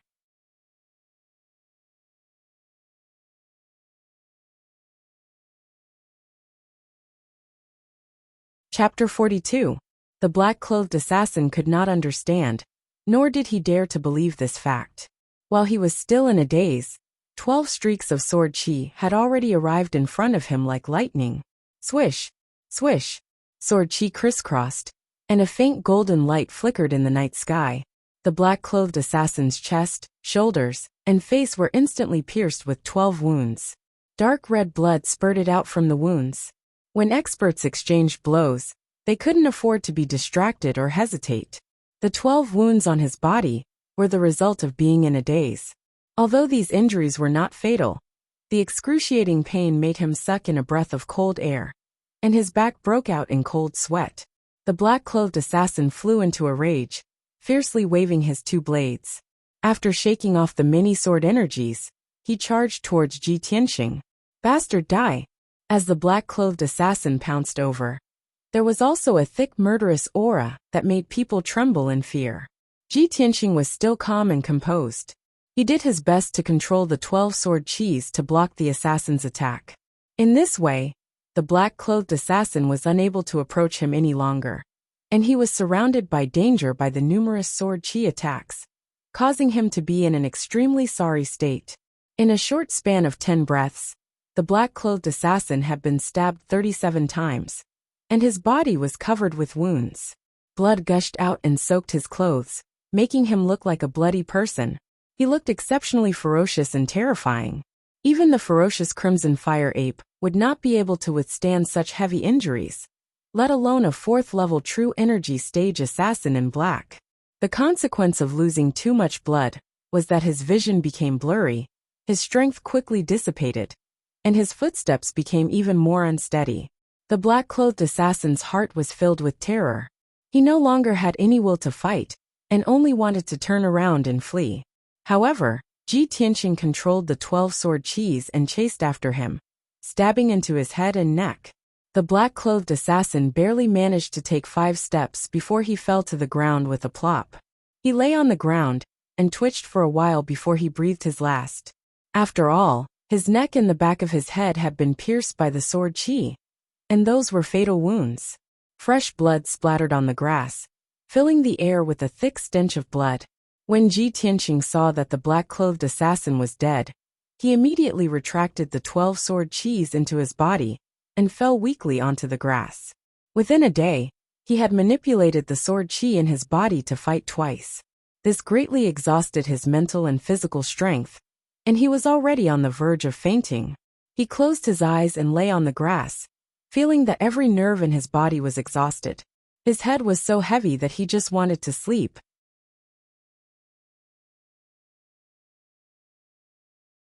At this moment, the little ice fox flew out from the gloomy forest and landed beside Ji Tianxing.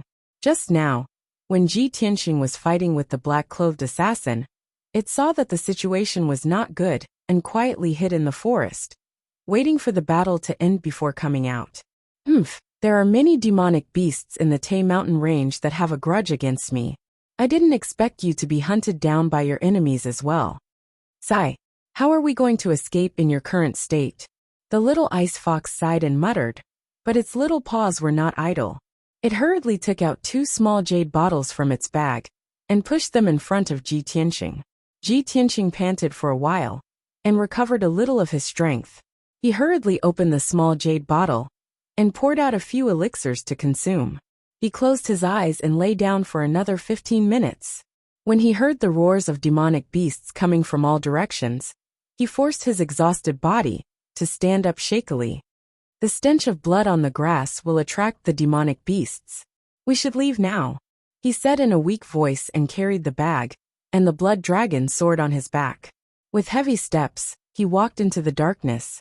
In the next few hours, Ji Tianqing endured his injuries and hurried on with his journey while gritting his teeth. With the help of the little ice fox, he was always able to avoid those dangerous demonic beasts in advance, as well as some warriors who were searching for the red star flower in the mountains. Along the way, there were scares but no mishaps. However, his mental and physical strength were exhausted. Every time he went over a mountain, he had to rest for 15 minutes. During this time, he also ate elixirs and dry rations twice. The long dark night finally passed. When the first ray of light shone in the morning, Ji Tianqing finally let out a long sigh of relief. He found a cave in the mountains and hid in it to recuperate and rest. He first bandaged the wounds on his body and then circulated his energy to heal the injuries in his body.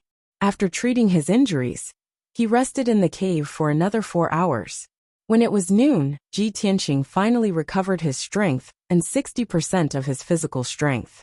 He then left the cave with the little ice fox and rushed towards the exit of the Taiyi mountain range. After he went over 4 mountains in a row, it was almost evening. He finally returned to the exit of the mountain range and entered the lush valley. When Ji Tianqing was crossing the valley, he met a few warriors who were entering the mountains. These people were all here for the red star flower. Their minds were filled with thoughts of how to find and snatch the red star flower. When they brushed past Ji Tianqing, they only glanced at him casually and did not stop at all. But they would never have thought that the red star flower had been picked long ago and was in Ji Tianqing's possession.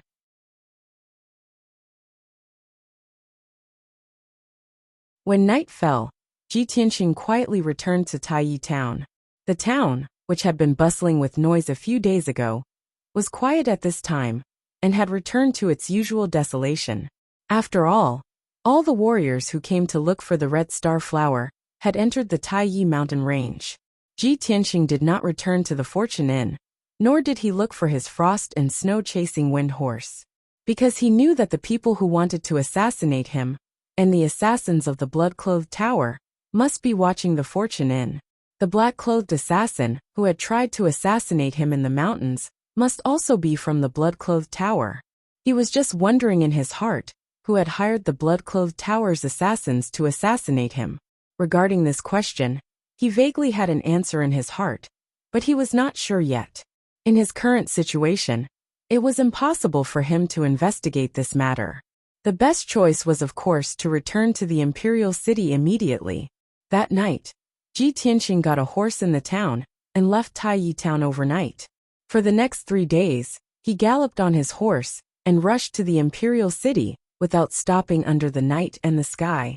After a bumpy journey of 2,000 miles, he finally rushed back to the Ji mansion in the morning of the 3rd day. After returning to the Ji mansion, Ji Tianqing did not have time to report the news to his father and went directly to the breeze courtyard. He told Huan that he would be in seclusion for a few days and that no one should disturb him. Then he entered the secret chamber and prepared to use the power of the red star flower to condense the sword embryo. In the dark secret chamber, the vital energy gathering array was activated and was absorbing the chi of heaven and earth from all directions and gathering it in the center of the array. Ji Tianqing sat cross-legged in the array and held a sandalwood box with both hands.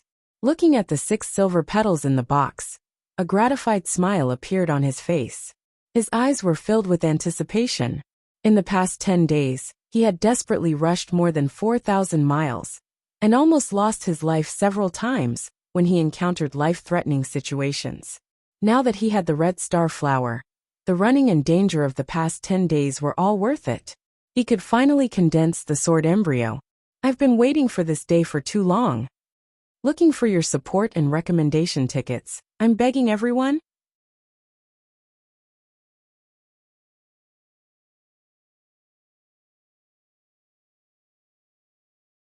Chapter 43.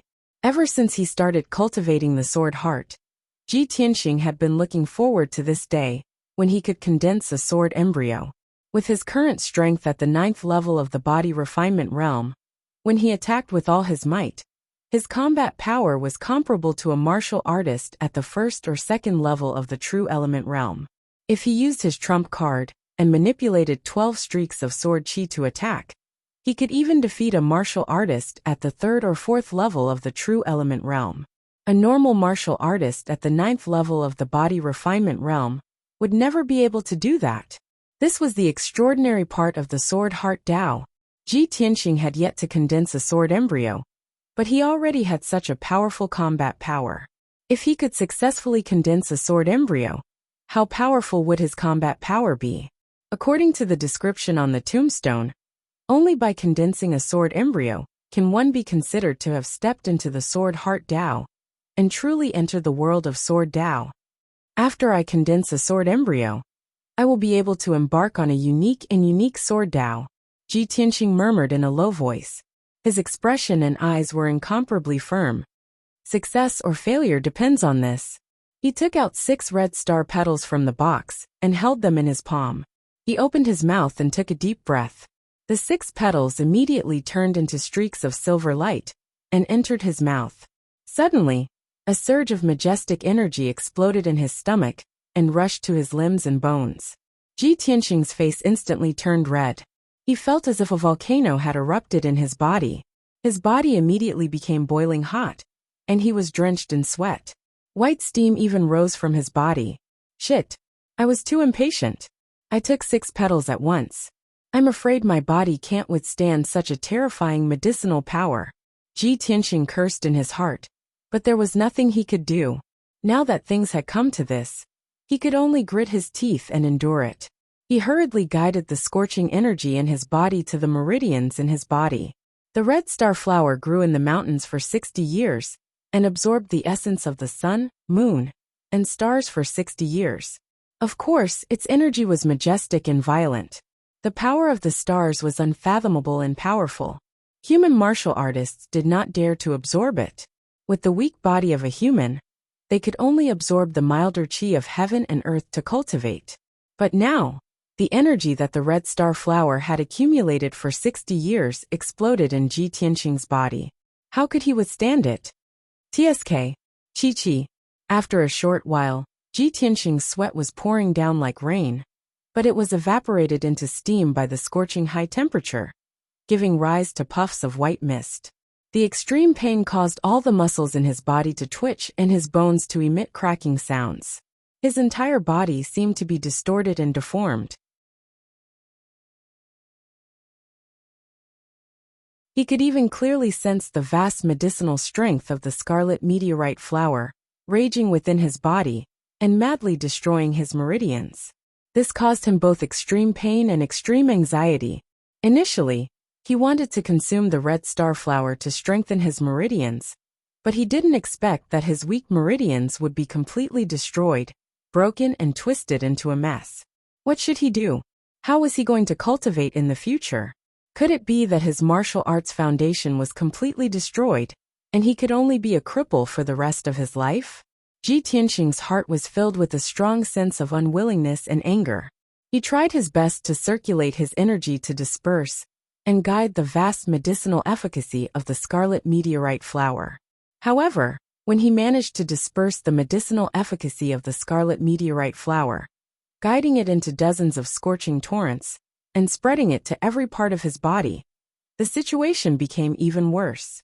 Earlier on, the medicinal efficacy of the scarlet meteorite flower had only destroyed his meridians. Now that it had spread to his limbs and bones, it had destroyed all the meridians in his body. Ji Tianqing was filled with despair. He was so angry that he almost vomited blood. However, he was already powerless to stop the medicinal efficacy of the scarlet meteorite flower. He could only allow the meridians in his body to be destroyed. Uffed! He felt a warm sensation in his throat. He couldn't help but open his mouth and spit out a mouthful of hot blood. Following that, the skin all over his body started to crack. Numerous cracks and wounds appeared and countless drops of blood seeped out from them. It's over. My physical body can't withstand the medicinal efficacy. Am I going to explode and die? Ji Tianqing screamed in his heart. His consciousness started to become hazy and blurry. In just a short few minutes, his mental and physical strength were completely exhausted. Intense fatigue surged from the depths of his soul, and he was about to fall asleep. Am I going to die? But I can't accept this. I have yet to avenge the Ling family. I have yet to clear my name as a useless person. I have yet to eliminate the Ji family's internal problems. I have yet to heal my father's injuries. The intense unwillingness in his heart made Ji Tianxing's willpower stubbornly hold on. Although he wasn't unconscious, his consciousness was muddled, and he was on the verge of being half asleep. He couldn't even control his own body. He could only sit stiffly in the array and allow the medicinal efficacy of the scarlet meteorite flower to wreak havoc in his body. He didn't know how much time had passed. It could have been a day or a month. His consciousness started to wake up slowly. He realized that the burning pain in his body had disappeared. The violent and scorching medicinal efficacy of the scarlet meteorite flower seemed to have calmed down. He slowly lowered his head and looked at his body. I am not dead yet. I am still alive. Not only was he not dead, but his physical body was also in perfect condition. Ji Tianxing was instantly energized. His eyes lit up with the flames of hope. As long as he was alive, there was still hope. Although his entire body was sore and numb, he could still feel the tearing pain left behind after his meridians were destroyed. However, he endured the pain and lowered his head to size up his body. The black robe he was wearing was covered in a layer of blood and dirt. It had actually become stiff like a piece of mud.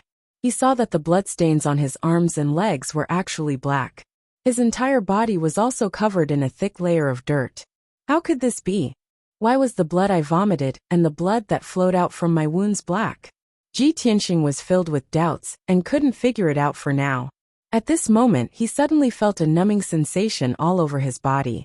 It was unbearably itchy. However, his entire body was sore and numb. He couldn't move at all. It was wishful thinking to reach out and scratch the itch. Ji Tianxing could only endure the numbness and itchiness, and calmly sense the situation in his body. Soon he realized that the damaged and twisted meridians in his body were actually healing rapidly.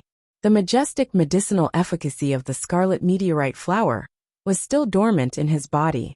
It actually turned into countless icy cold streams and wrapped around his meridians.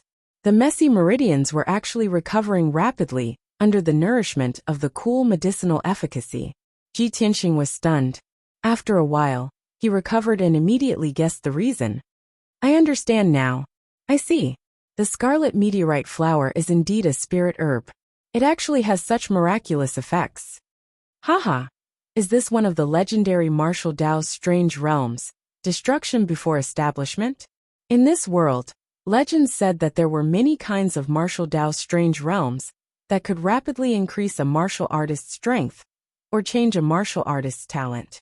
For example, bone marrow cleansing rebirth, destruction before establishment, yin and yang fusion, unity of heaven and man, and so on.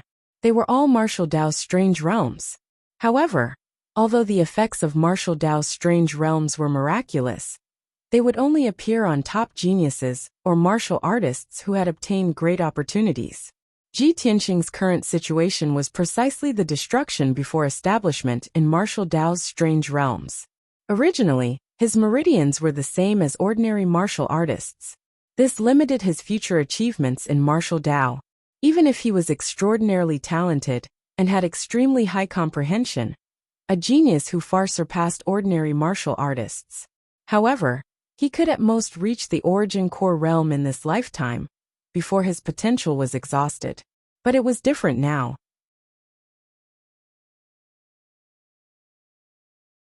The medicinal efficacy of the scarlet meteorite flower destroyed his meridians and helped him rebuild them. That's right. It was rebuilding his meridians and not strengthening them. After rebuilding his meridians, he had even more powerful potential and talent. His future achievements in martial Dao would definitely be extraordinary. I'll continue to update today. There are a total of 4 chapters. Brothers and sisters, please support me by bookmarking and recommending me. Everyone can also leave a comment. Remember to leave a 5-star review. Please, brothers.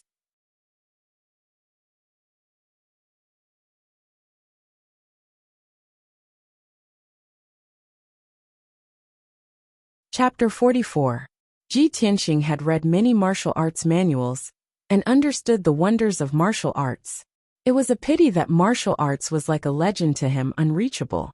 He never dared to imagine that one day he would encounter a martial arts wondrous realm, destruction followed by re-establishment. He knew the extraordinary effects of destruction followed by re-establishment. Of course, he was excited and his eyes shone brightly. Destruction followed by re-establishment. Previously, my energy center was destroyed, and I couldn't return to the true energy realm. I was the biggest laughingstock in Qingyun country. But from today onwards, I have potential that ordinary people can't reach. I will definitely have greater martial arts achievements and become an even more dazzling genius than before, breaking out of the cocoon and becoming a butterfly, soaring to the sky. After a long time, Ji Tianxing finally calmed down. He calmed his heart and felt the changes in his meridians. He watched as the red meteorite flower reconstructed his meridians. No wonder so many forces and experts want to get their hands on the red meteorite flower. Such a spiritual herb that seizes the fortune of heaven and earth and gathers the essence of the sun and moon is really rare. The sun represents the yang while the moon represents the yin. The combination of the sun and the moon is the combination of yin and yang. That's why it has such a miraculous effect. When I first consumed the red meteorite flower, the yang potency destroyed my meridians. Now the yin potency is reconstructing my meridians. In that case, the martial arts wondrous realm I have today is not only destruction followed by re-establishment, but also the combination of yin and yang. At the thought of this, Ji Tianxing's eyes flashed with astonishment. He was even more surprised. Just the destruction before establishment realm of the martial way alone was enough to make him a martial way genius. If he had the combination of yin and yang, which was even rarer, wouldn't he become a top genius? Ji Tianxing was excited and full of anticipation for the future. He believed that the day of revenge and cleansing his humiliation was not far away. However, all of this was based on the fact that he could condense the sword embryo. Once the sword embryo was formed, he could look forward to the unparalleled sword Dao, and his future would be bright. If he couldn't condense the sword embryo, all of his fantasies and expectations would just be an illusion. Time flew by and 12 hours passed quickly. Ji Tianxing's numbness disappeared, and his meridians were completely reconstructed. The majestic medicinal power of the red star flower also lay dormant in his body, filling his limbs and bones, slowly strengthening his physical body. He tried to cultivate and absorb the qi of heaven and earth in the array formation.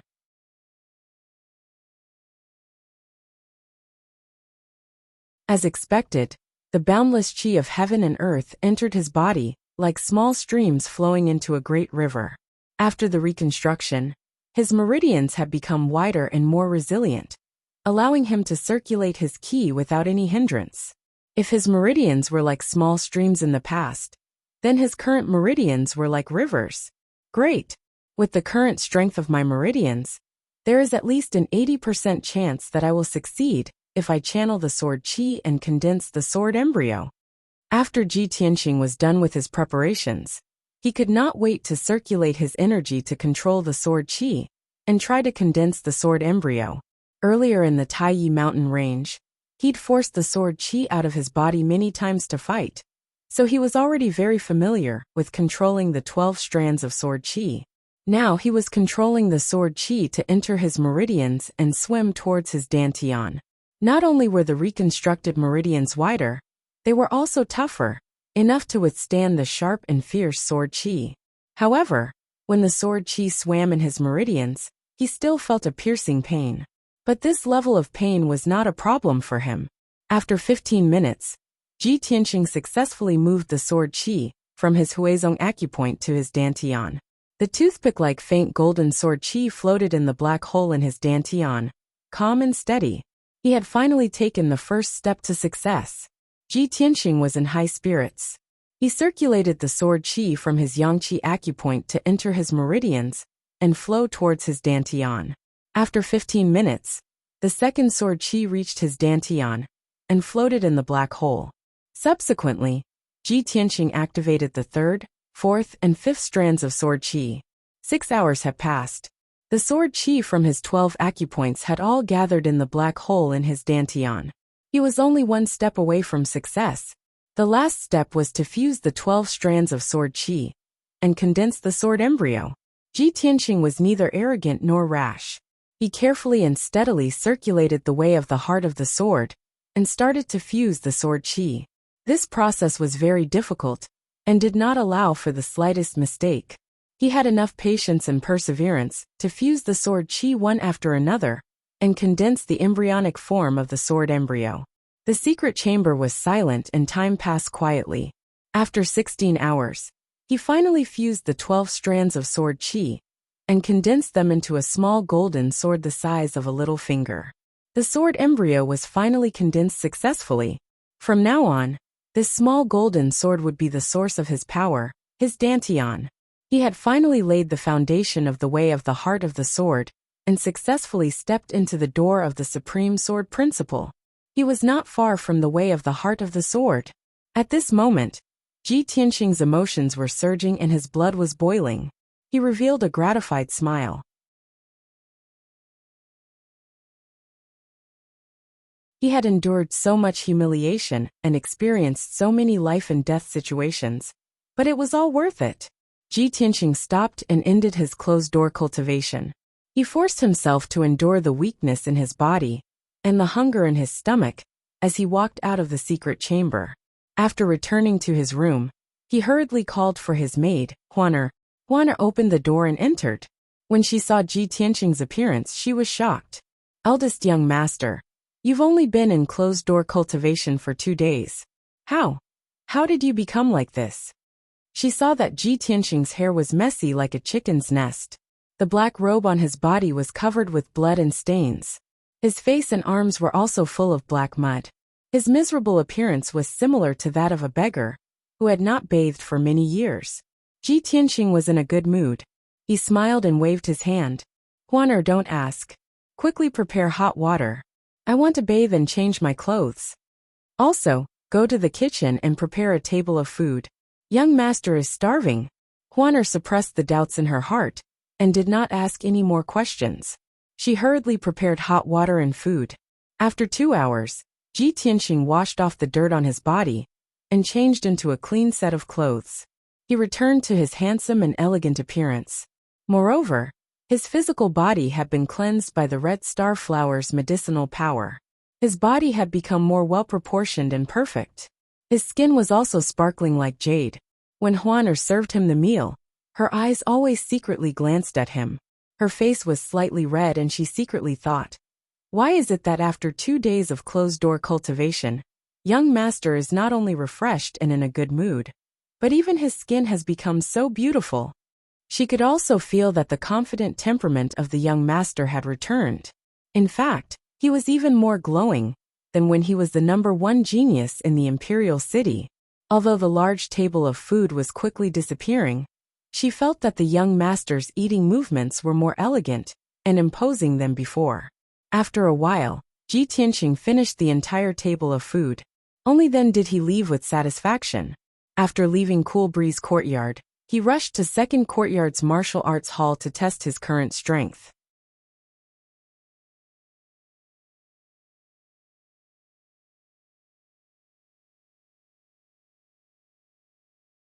Chapter 45. It was noon. The scorching sun hung high in the sky and the air was hot and dry. The square outside the martial arts hall was empty. The Ji family disciples would not practice martial arts under the scorching sun. Ji Tianqing stepped into the martial arts hall. Seeing that there was no one in the hall, he walked to the high platform in the corner. Looking at the engraved stone pillar in front of him, he felt a little uneasy. Although he had condensed the sword embryo, the path of the sword heart was different from that of ordinary people. It was unheard of. He wasn't sure if his current strength had reached the true energy realm. Only by using the psychic stone pillar could he prove his conjecture. After taking a deep breath, he pressed his palm on the stone pillar and activated the primordial chi in his body. Suddenly, the golden sword embryo released a powerful primordial chi that went through his palm and into the psychic stone pillar. The black lines on the stone pillar reacted and lit up with two crimson rays. The crimson rays represented the true energy realm, and the two lines represented the second level. True energy realm. Second level?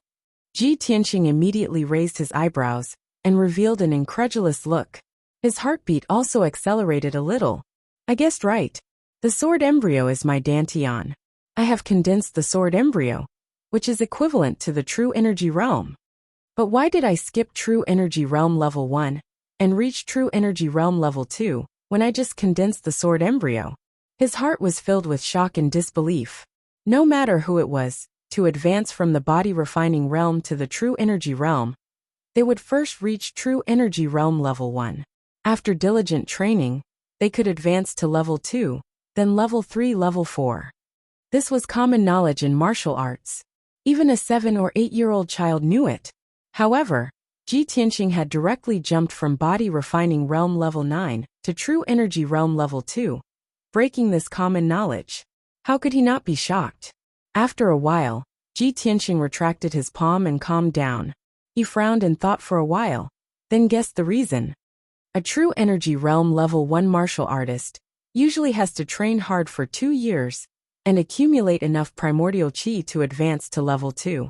I have cultivated the path of the sword heart and condensed the sword embryo. The primordial qi in my body is many times stronger than normal martial artists. That must be why I jumped to level 2.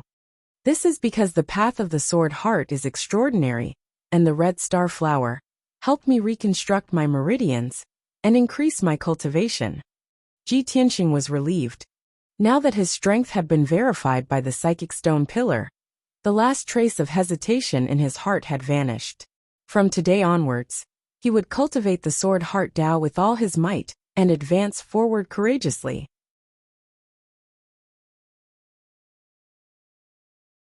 After leaving the martial arts hall, he prepared to return to the breezy courtyard. Along the way, he suddenly thought, after I came back, I locked it in the room. I didn't ask Huaner to take care of it. I don't know how it is now. Back in the room, he closed the door and opened a wooden cabinet in the corner. He opened the door and saw the ice fox curled up in the cupboard, sleeping soundly. Wake up, little fox. I brought you something nice to eat. As he spoke, he extended his finger and poked the little ice fox's head. The ice fox opened its eyes and glanced at him casually, then looked at the fruit in the basket. Leave it there. I'll eat it when I'm hungry. Its tone was a little lazy. After it finished speaking, it lay down and went back to sleep. Ji Tianqing frowned and looked at it carefully. The ice fox's fur was shiny, and it was full of energy. It was not as listless and hungry as he had imagined. Ji Tianqing coldly snorted, pointed at it and asked, Little fox, tell me honestly, have you been stealing food these past 2 days? The ice fox opened its eyes and whispered, I only went to the kitchen to eat a roasted chicken.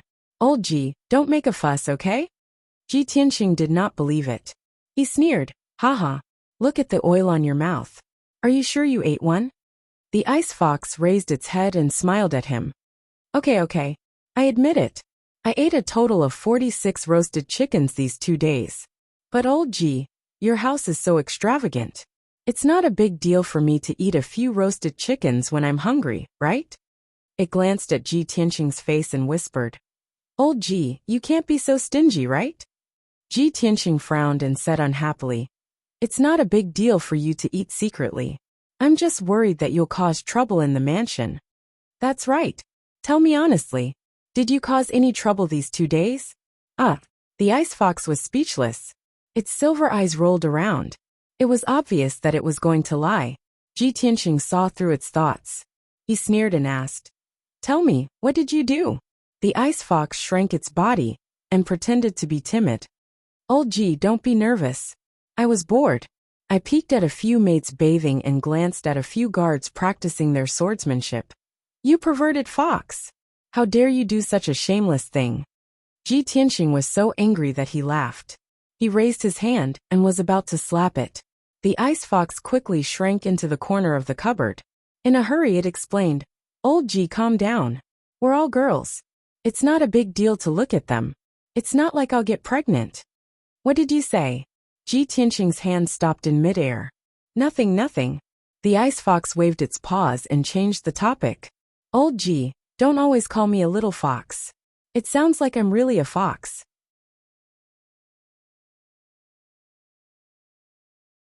You can call me Qian Qian, you or whatever. Also, you promised to protect me and take care of me. How can you make me hide in the cupboard? I also want to live in a spacious and comfortable house. I also want a lot of delicious food. Ji Tianqing's anger dissipated. He nodded and said, Qian, are you sure you want such a girly name? I'll just call you Qian. You stay here and rest well. Don't run around. I'll find a place for you to stay.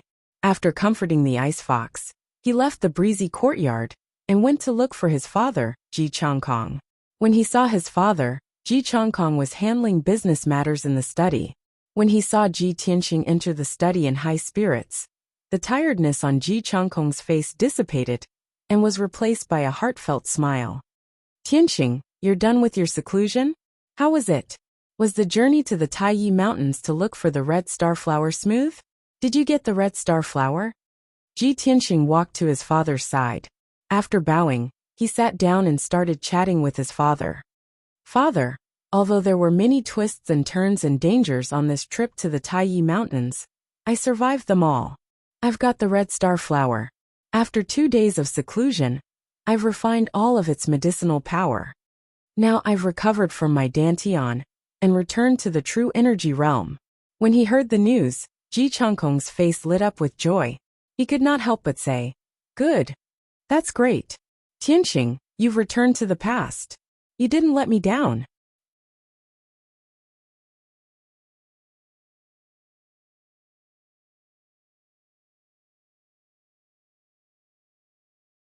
Chapter 46.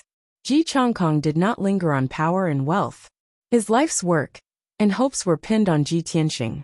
When Ji Tianqing's cultivation was crippled, Ji Changkong was extremely worried and angry. His hair turned gray overnight, and his internal injuries relapsed, causing him to vomit blood. Now, Ji Tianqing had finally returned to the true energy realm. How could he not be overwhelmed with emotions? How could he not be excited? After a long time, Ji Changkong's emotions calmed down. He looked thoughtful and said in a deep voice, Tianqing, although you have returned to the true energy realm, this news should be kept a secret for the time being.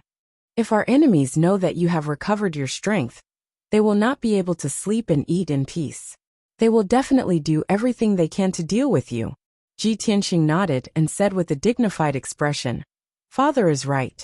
I came to you today to report this matter. When I was in Tai Town, I was attacked by a black-clothed assassin and almost lost my life. I have investigated and found that the black-clothed assassin was from the blood-clothed tower.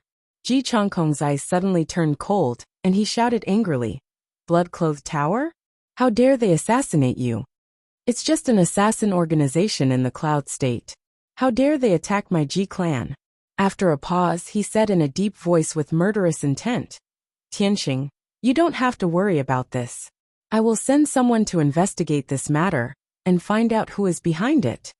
As for the blood-clothed tower, my Ji clan's experts will flatten it within a month. Probably because my Ji clan has been hiding our strength for so many years that the major forces in Qingyan country have forgotten the bloody means of my Ji clan's Shadow Sword Hall. Hearing this, Ji Tianqing was also shocked, and a cold smile appeared on the corner of his mouth. If Shadow Sword Hall takes action, the blood-clothed tower will be destroyed. 10 years ago, Ji Changkong and Lord Sword Master fought at the Ultimate Sword Peak and lost due to internal injuries. Since then, the Ji clan had kept a low profile and kept a low profile. However, as one of the 4 great clans, how could any force provoke the Ji clan? If the Ji clan did not have strong martial strength, how could they occupy half of the forging world in Qingyan country? The Shadow Sword Hall was a secret weapon of the Ji clan. Ji Changkong was personally in charge of the Shadow Sword Hall. The 2 Vice Hall masters under him were both experts at the 4th stage of the profound comprehending stage. The 36 sword envoys were all at the true energy stage 9. This powerful secret team had secretly helped the Ji clan resolve countless crises and eliminated countless enemies. Ji Tianxing knew that his father was really angry, so he sent the sword Shadow Hall to raise the blood-clothed tower to the ground.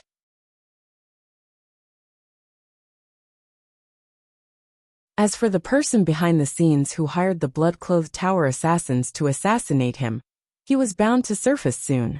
After discussing this matter, Ji Tianxing said with a grave expression, "Father, when I was in Tai Town, I encountered an even more troublesome matter. I met Su Zifeng from the mysterious sword workshop in the eastern suburbs. He actually stole the workshop's mysterious level treasure sword and secretly traded it with someone. After I saw through this matter, Su Zifeng and his entourage swore that they would rather die than confess. Su Zifeng even committed suicide to avoid punishment." Ji Changkong's expression became gloomy again. He asked in a low voice, "Is there such a thing?" Su Zifeng's strength is low, and he acts cautiously. He is also loyal to the Ji clan. Since he did such a thing, there must be someone behind him. The mysterious sword workshop in the eastern suburbs is under the control of second brother Ji Rufeng. This matter must have something to do with him. Ji Changkong frowned and pondered for a moment. He then asked Ji Tianxing for a few more details. After getting the answer, he whispered in a low voice, "Could it be that I've been too active recently and pushed them too hard?" So he sent Su Zifeng away from the imperial city and hid in Yunzhou to do the trade? "Tianxing, I'll investigate this matter immediately. I want to check the accounts of the workshop in the eastern suburbs and see what Ji Rufeng has been doing behind the scenes." Ji Tianxing nodded slightly and said with some concern, "Father, if second uncle is really disloyal, he will definitely fall out with you. You must pay attention to your safety." "Also, I came here today for another matter," Ji Changkong asked. "Tell me, what is it?" "Father, among the heirlooms of our Ji clan, is there a top-grade mysterious level treasure called the 100 Treasures Brocade Pouch?" Ji Changkong was startled for a moment. Then he revealed a gentle smile and nodded.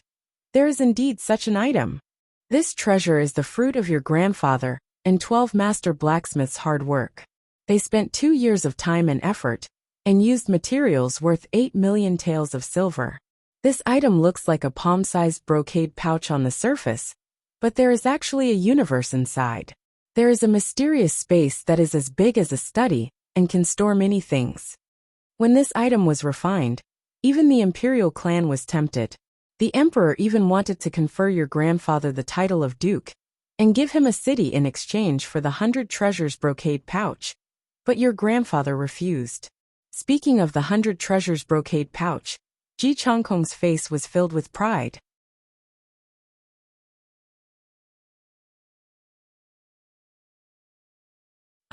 Ji Tianxing heard that the 100 Treasures Brocade Pouch was so precious and hesitated for a moment before asking, "Father, I want that 100 Treasures Brocade Pouch. I have an urgent need." He was racking his brains to think of an excuse to explain himself. He didn't expect Ji Changkong to agree without hesitation. "Tianxing, although the 100 Treasures Brocade Pouch is priceless and incomparably precious, if you want to use it, I will go get it for you." Seeing Ji Tianxing's strange expression, he patted Ji Tianxing's shoulder and smiled. "Tianxing, you don't need to explain anything. Father understands that you have your own plans and ideas. Not to mention a mere 100 Treasures Brocade Pouch. All of the Ji clan's wealth will be yours in the future." With that, Ji Changkong left the study and returned to the secret room in his residence to retrieve the 100 Treasures Brocade Pouch. A quarter of an hour later, he brought the 100 Treasures Brocade Pouch back to the study and handed it over to Ji Tianxing. He also told him how to use it. Ji Tianxing accepted the 100 Treasures Brocade Pouch and thanked his father before bowing and leaving. After returning to his room in the breeze courtyard, he closed the door and carefully studied the 100 Treasures Brocade Pouch. On the surface, this dark red 100 Treasures Brocade Pouch was not much different from an ordinary pouch. Rich people would always have one hanging on their waist.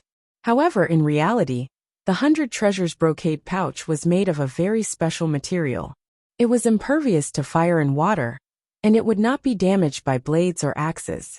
Moreover, after Ji Tianxing opened the 100 Treasures Brocade Pouch, he saw that there was indeed a room as big as a study inside. There was nothing in the room, So he installed a bed, a table, and some bedding in the room. Then, he took out Qianyu and threw it into the 100 treasures brocade pouch. Even though Qianyu was knowledgeable and considered itself to be of noble status, after seeing such a wondrous 100 treasures brocade pouch, it was filled with shock and curiosity. It jumped up and down in the room, as if it was having a lot of fun. It was very satisfied with this room and praised Ji Tianxing, which was a rare occurrence. You're tuning in to the Li Mei's Wuxia Whispers YouTube channel.